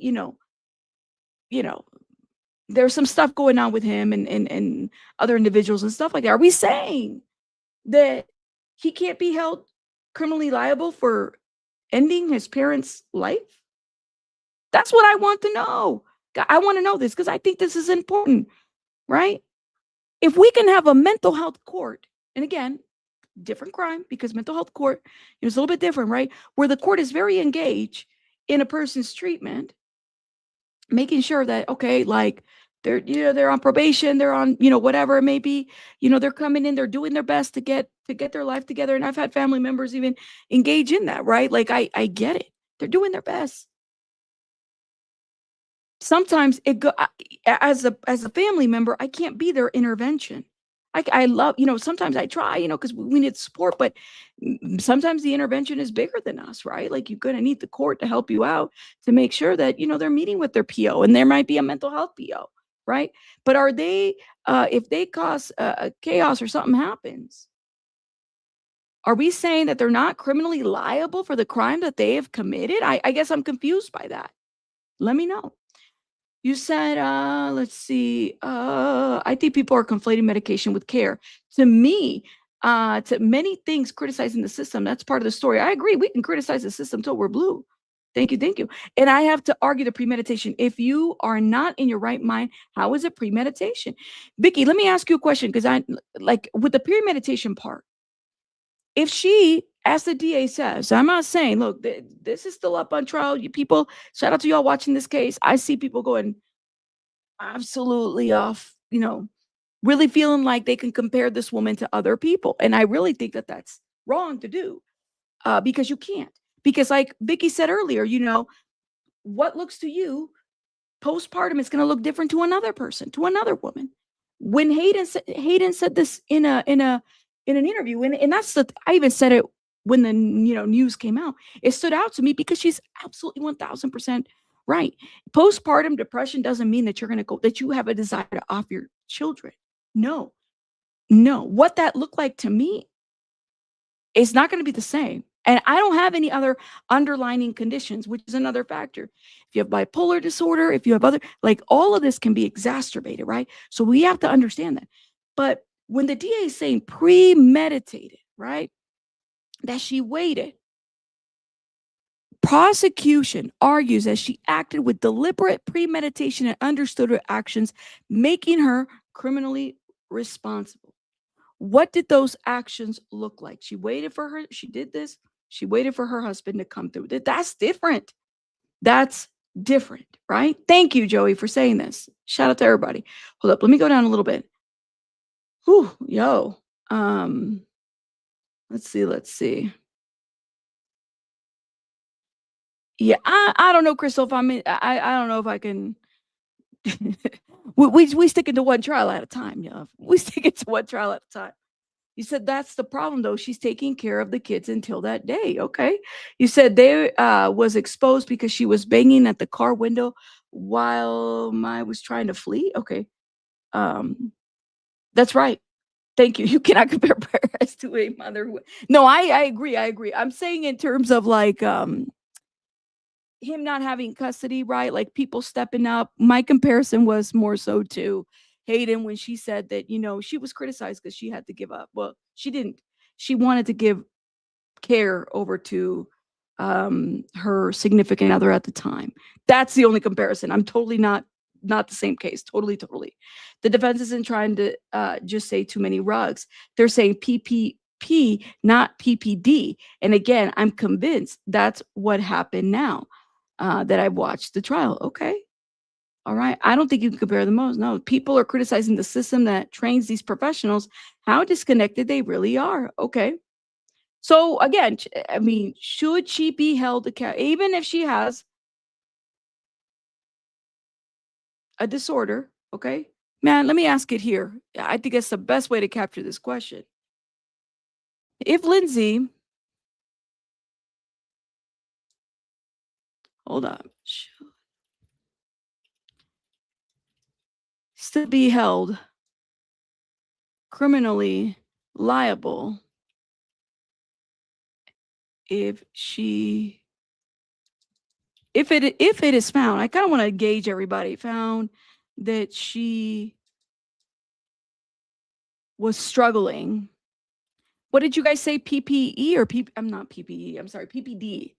Struggling, whether it's PPP or PPD. Okay, struggling with. I'll say PPD. Okay. Oh my gosh, it gives me a character limit. If it is found that she had PPD. All right, let me put this poll up. No. Unknown. I'm going to put an unknown because I know y'all going to yell at me if I don't. All right, so I'm going to put this poll up. Let me start. Okay, let me go up here. Put a 1 in the chat. Lindsay, still, it should say, should she still be, but there's only so many character limits that I can put up there. Lindsay still should be held criminally liable if it is, I had to skip some words, found that she had PPD. Not the same. Gotcha. I put PPD though, okay? You put a 1 in the chat of yes, put a 2 in the chat of no, put a 3 in the chat of unknown. You said 3. Everybody says unknown. Oh man, the chat froze. Hopefully you guys are still in there. Okay. All right. I draw a comparison to the Andrea Yates case before anything else, you know. Oh yes, Abraham. I think it'd be a good idea to have a panel of some of the women that have held some of this, you know. I definitely agree. Thank you. Joey, you said yes, she should still be held criminal liable. Okay. All right. 4 is not an option, y'all. I'm looking at the votes. You put a 1, 2, and 3. 4 is not an option. And I should have really said any mental illness because people have been throwing in other disorders, and I'm like, I just want to know. You said Patrick did it. How do you know he did it? Is he on the stand? Defense Diaries podcast channel did an 8-hour panel last week. Okay, well, I'll definitely check it out. Okay. Actions have consequences. Okay. Said if the doctors are liable, then so is the family. Okay. You talk about everybody's liable. But if she had to take it for years to fight, right combo. I was tired of those meds. Okay, no way am I solely because I couldn't function. Okay. I'm looking. Okay. Joey says, criminally responsible by insanity in prison and hospital only? Why in prison and hospital only?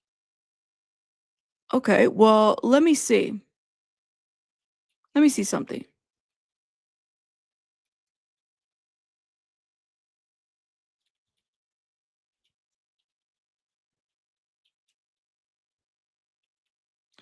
My only concern with that is and again, this is who I make the comparison to because that is what makes sense to me. If you go to Andrea Yates, so Andrea Yates went to prison before going to a hospital. She was convicted of capital murder in 2022 and sentenced to life in prison. Her conviction was later overturned on appeal. During her 2006 retrial, she was found not guilty by reasons of insanity and transferred to a state mental hospital. Andrea has had opportunity. Let me see. I remember I read about this. Let me see. And I think the ex-husband, who was the father of the children, visits her. So Andrea Yates has had legal opportunity to leave the hospital every year since 2007. but she has continuously chosen to remain hospitalized. To me, she's somebody that understands the magnitude of the crime and understand, like, she is literally paying for this, you know. She feels like she can't leave. She doesn't do interviews. She doesn't talk to anybody. I know when I read a little bit about her, I know that she was doing, was she crocheting or something like that? Something to that effect. You said if found guilty by insanity, that's where she will go, a hospital. She has one-on-one shadow 24 hours a day, 7 days a week. Okay. Let me see. Oh my God, y'all are really passionate and heated. You can't murder people even if mentally sick, says two old people. Is it two old people on the couch? That's a really cute name.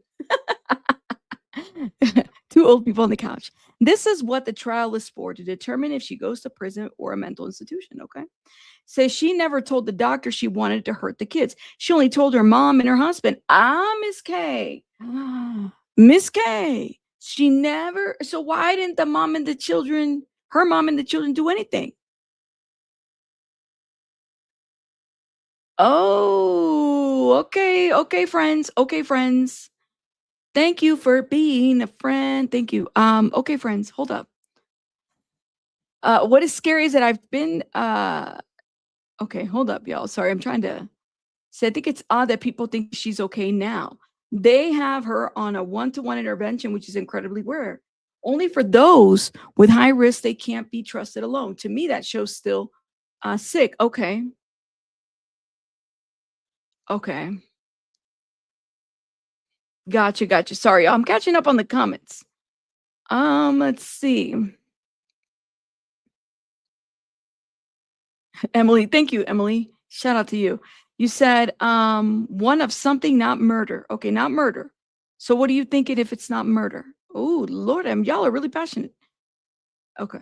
I'm going up. Okay. All right. Why didn't they do something the day that she said that? I mean, the family, right? That's a great question. Okay. Hold up. I'm going up, y'all. Okay. Well, I can only go up for so long. All right. So, Andrea Yates has had the legal opportunity, I think I said this, to leave the hospital every year since 2007, but she doesn't want to leave. She wants to stay there, which I think it's what she's choosing to do. And ultimately, she does a lot of craft work to grieve for her children. Her former husband, which is Rusty Yates, has stated that he encouraged her to consider freedom. He noted a slight shift in her mindset, mentioning that she seemed marginally open more to the idea of being free one day, though it's still not actively pursuing it. She doesn't feel like she's ready. And honestly, like, Andrea Yates looked like somebody she was very much, in the throes of that. And a lot of that was like religious psychosis. I think that's what they had said. But y'all, I had to bring this up as it pertains to Hayden, because like I said, I saw a lot of people saying, well, Hayden, and Lindsay, no. What looks to be postpartum depression, postpartum psychosis, those are two different things. It might look one way to you, it might look different to me. Let's not categorize things. We have to be very careful with that. I get that people are feeling very passionate about it, but yeah, no, not on that one. Not on that one. And then also, let's talk about Neutrogena. Neutrogena so decided that they're going to do a cute little, like, I don't know, I guess, statement. Did y'all see the statement that Neutrogena made? Literally. Y'all, seriously, stop blaming Patrick for killing his children. That's absolutely false. And her own attorney said she did it. That man has lost his children. He don't need y'all saying, okay. Alabama mama, can you calm down? Y'all, are you okay? Are y'all okay? We haven't even talked about that case. Like, I don't know who's blame. Listen, everybody got to calm down, and let's keep the language cute, please and thank you. All right. If y'all don't think, I don't know the case too well. I brought it up because of the comparison. Okay. If the man wasn't there, why are we blaming? I'm not really sure. But then again, I don't know why I wasn't. Y'all weren't there either. Okay. Yeah. Guys, have a little Snickers, please and thank you. Don't make me turn the car around, please. Thank you. Yeah, please misspell those cursey words. Come on, Alabama mama. We can't be doing that. We can't be cutting up like that. If you're upset, I get it, but let's not do too much. I truly believe no one around her imagined that she would go into psychosis and did some things like that. Well, you know, I know. I'm like, Alexa, what's up with that? Y'all calm down. Calm down. Okay. Okay. All right. Y'all need a taco? Aduko brought the tacos. You guys want a taco or what? A Snickers or what? Calm down, please. Thank you. Thank you. The professionals are telling her she wasn't sick, so she needed intervention. What could her family do? It takes a court order to force a psychiatric hold, and even then you need a doctor to confirm it. I don't know, man. Y'all need a Butterfinger? Let me know. You said no, Rabbit. What did you say? Everything you say that I want is a Snickers now. Y'all want a Snickers? Okay, well, let's keep it cute, okay? I wasn't even saying that about you, chat, LOL. I got you, but you know what? But you can't fight everybody, love. Like, you got to let it be. And if somebody's bothering you, you got to, there's just 3 dots. Protect yourselves. 3 dots in there. You can block the person if you don't like what they say. And that's okay. Again, let's calm down. I'm down for a Snickers. Somebody said a Butterfinger. Let me know. Drop some Butterfingers in the chat. We needed a Butterfinger emoji or something. Yeah, it's a very passionate case, and I get it. Y'all are very passionate individuals. We just don't know. We don't know, right?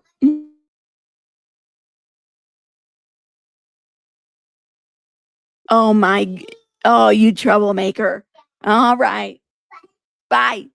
Okay, sorry, y'all. Baby Bunny came in here to show me something.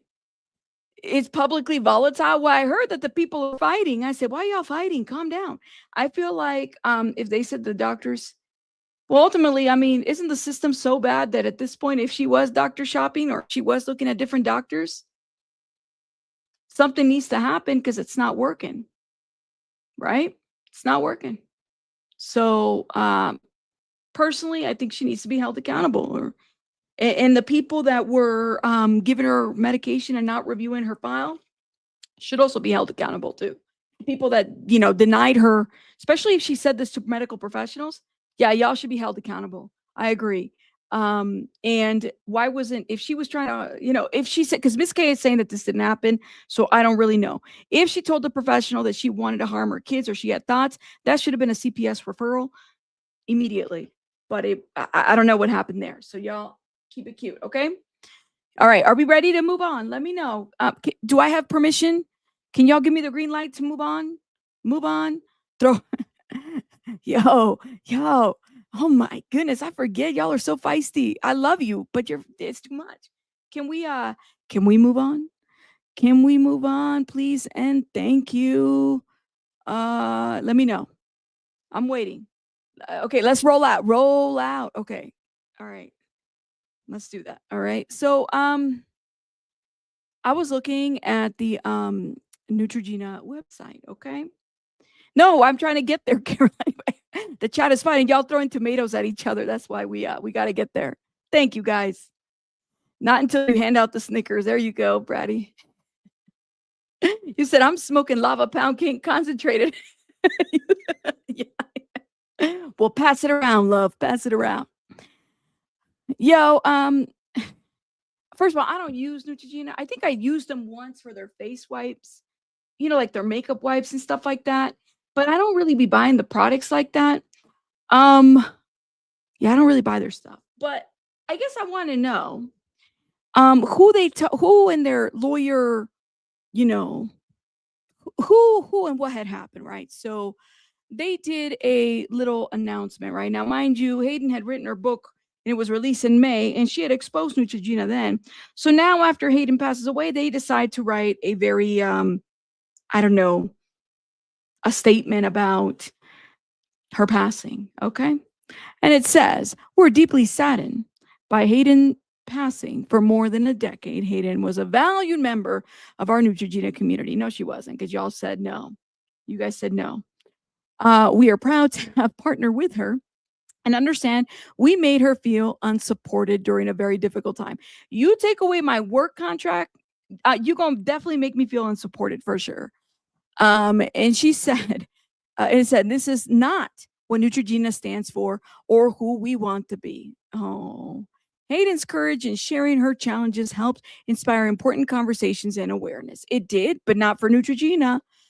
We are making a significant investment to a longstanding community health partner to help give more women access to the support they need, including care for postpartum depression. This is the most distasteful crap that they could have ever done. Like, I'm sorry. The most distasteful crap that they could have ever done was this right here. Like, you know how you guys should have just shut up.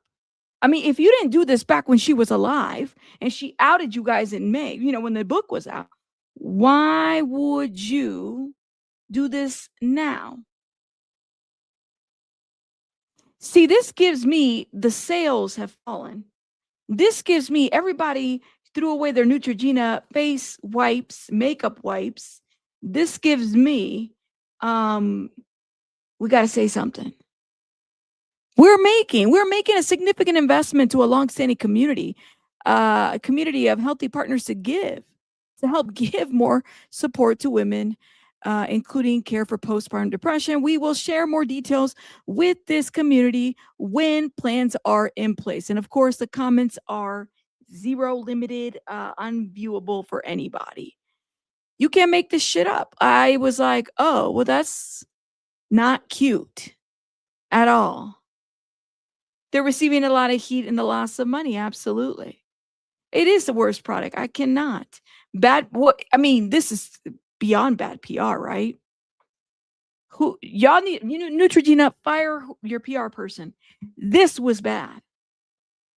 If you didn't talk then, like it's like the same. If you didn't say anything then, don't say anything now. And yesterday, by the way, happy heavenly birthday, because yesterday would have been her birthday, would have been her 37th birthday.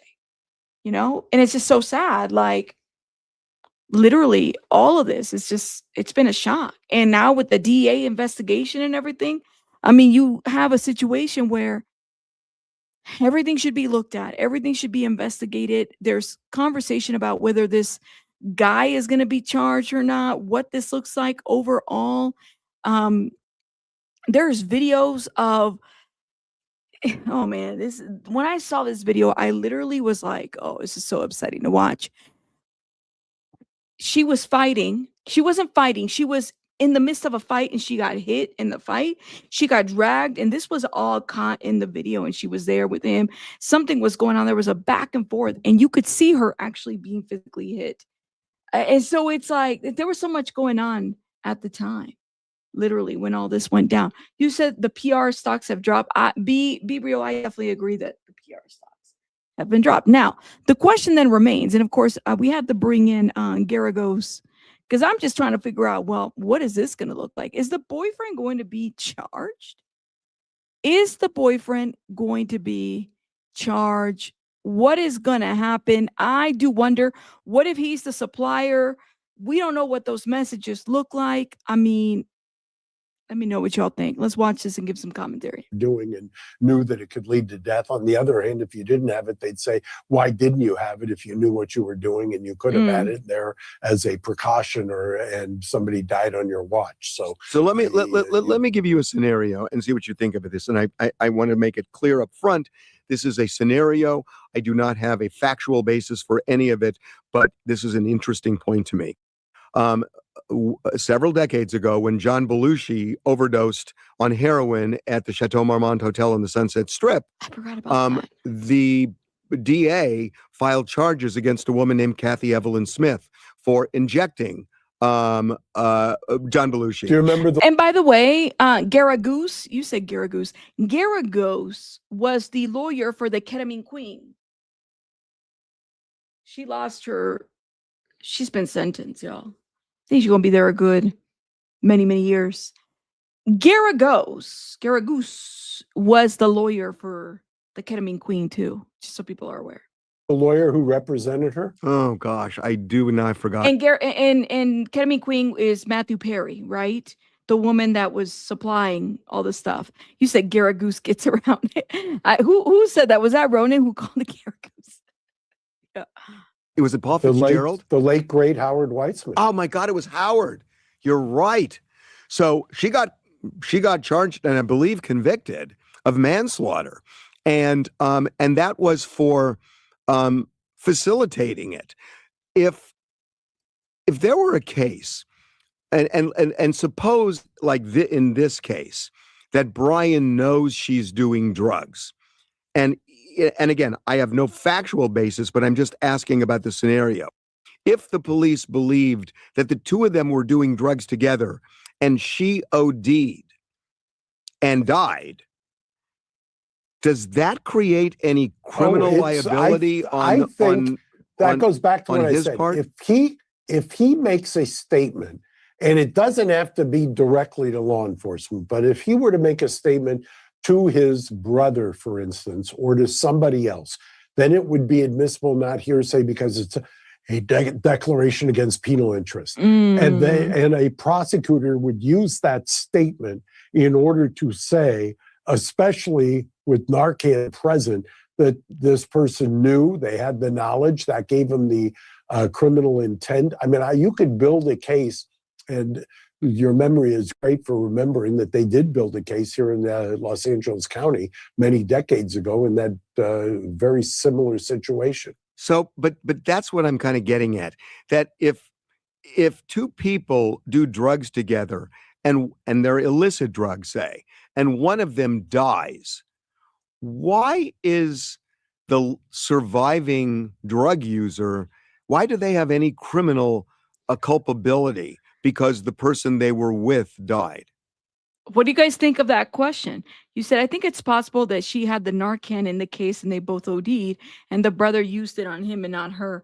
Well, it was, that's insane, man. So, brother of Hayden's boyfriend, revealed new details. Okay, let's get into this real quick, all right? Because my friends, and thank you, Joey, for sending me this article, by the way, about the final moments before her death. I immediately called 911. Brian gave her Narcan. Zach Hickerson, brother of Hayden, on and off again boyfriend, Brian Hickerson, told TMZ. So new developments regarding Hayden's sudden death have been made. So on August 21st, which was her birthday yesterday, the brother of Hayden's on and off again boyfriend shared new details in the interview with TMZ. There's a lot of assumptions, speculation, accusations currently swirling, Zach told the outlet. The truth will come out as the authorities complete and release additional details from the investigation. And that is important because the people who love and adore Hayden deserve the truth. At this time, I want to clarify my involvement in efforts to keep the focus on the fact that we lost one of the most precious individuals on this earth, and to allow those who cared about her to mourn without additional noise, chaos, and misinformation being created and propagated by the media as well as the public, he continued. Zach confirmed that the residence in the Greenville, South Carolina, where Hayden was found on Sunday, August 16, was an Airbnb. He explained that after not hearing from Hayden or Brian, he went to the residence and woke up Brian from a nap. Shortly after, the brothers found Hayden unconscious. Zach explained that he was the one who called 911 while Brian gave the actress Narcan.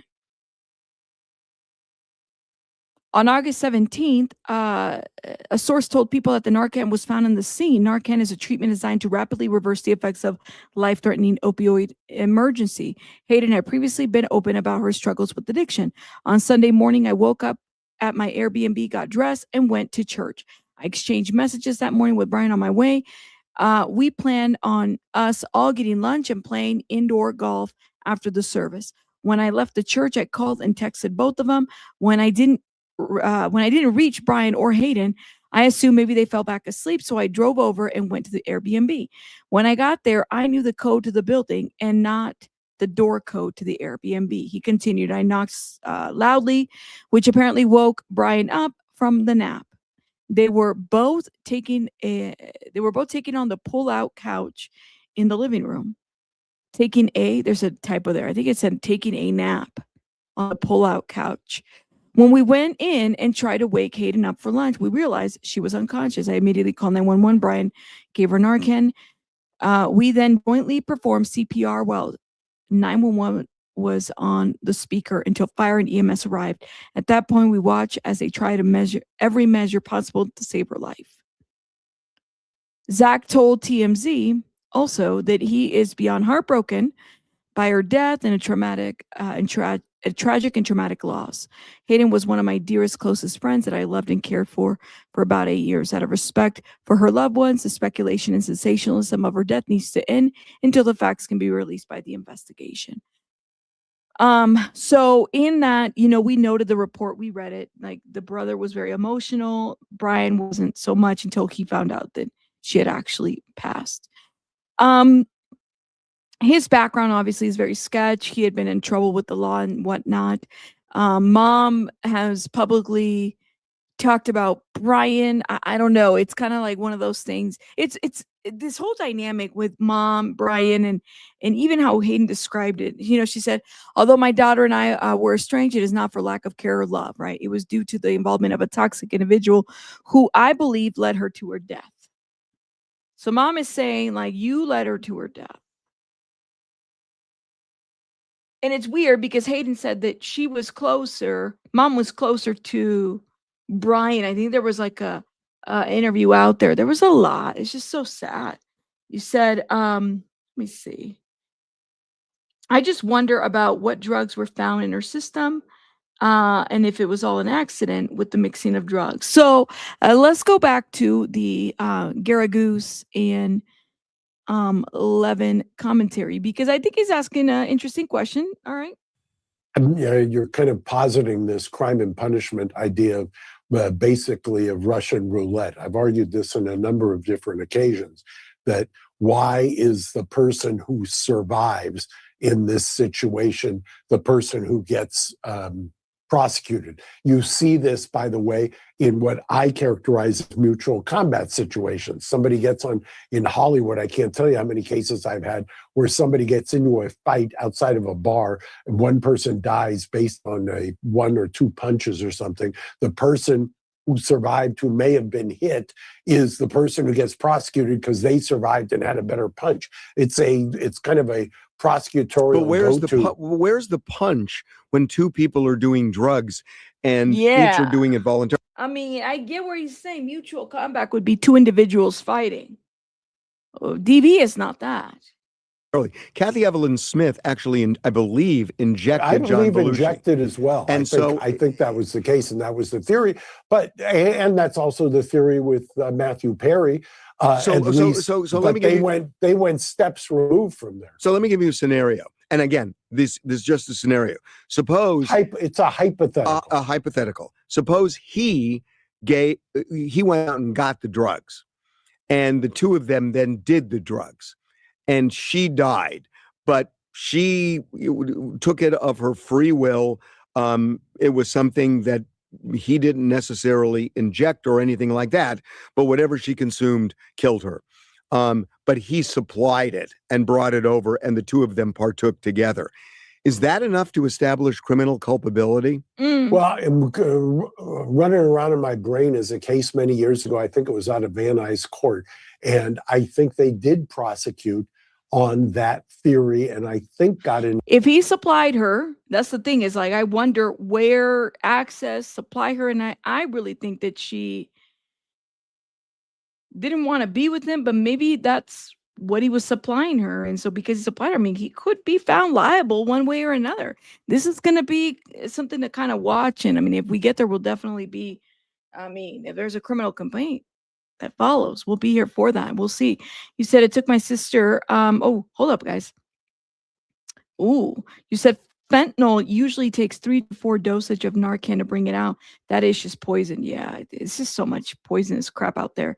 You said because you can't prosecute a corpse, you jackwagon. Taffy, who you called a jackwagon? I haven't seen. Hold up. She said jackwagon. I haven't heard anybody use that term. You said, I want to know. Me too. What does this tox report look like? I would agree with you.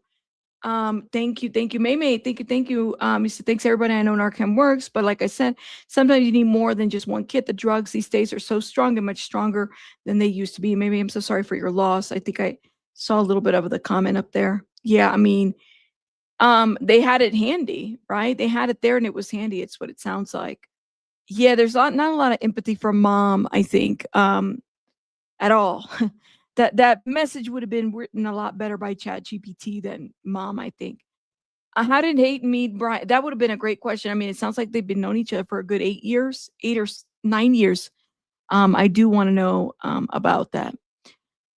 I want to know, actually, yes, this would be a great question to know, right? And then that's what they said, that they gave her a chant. They gave her Narcan. That's what they said.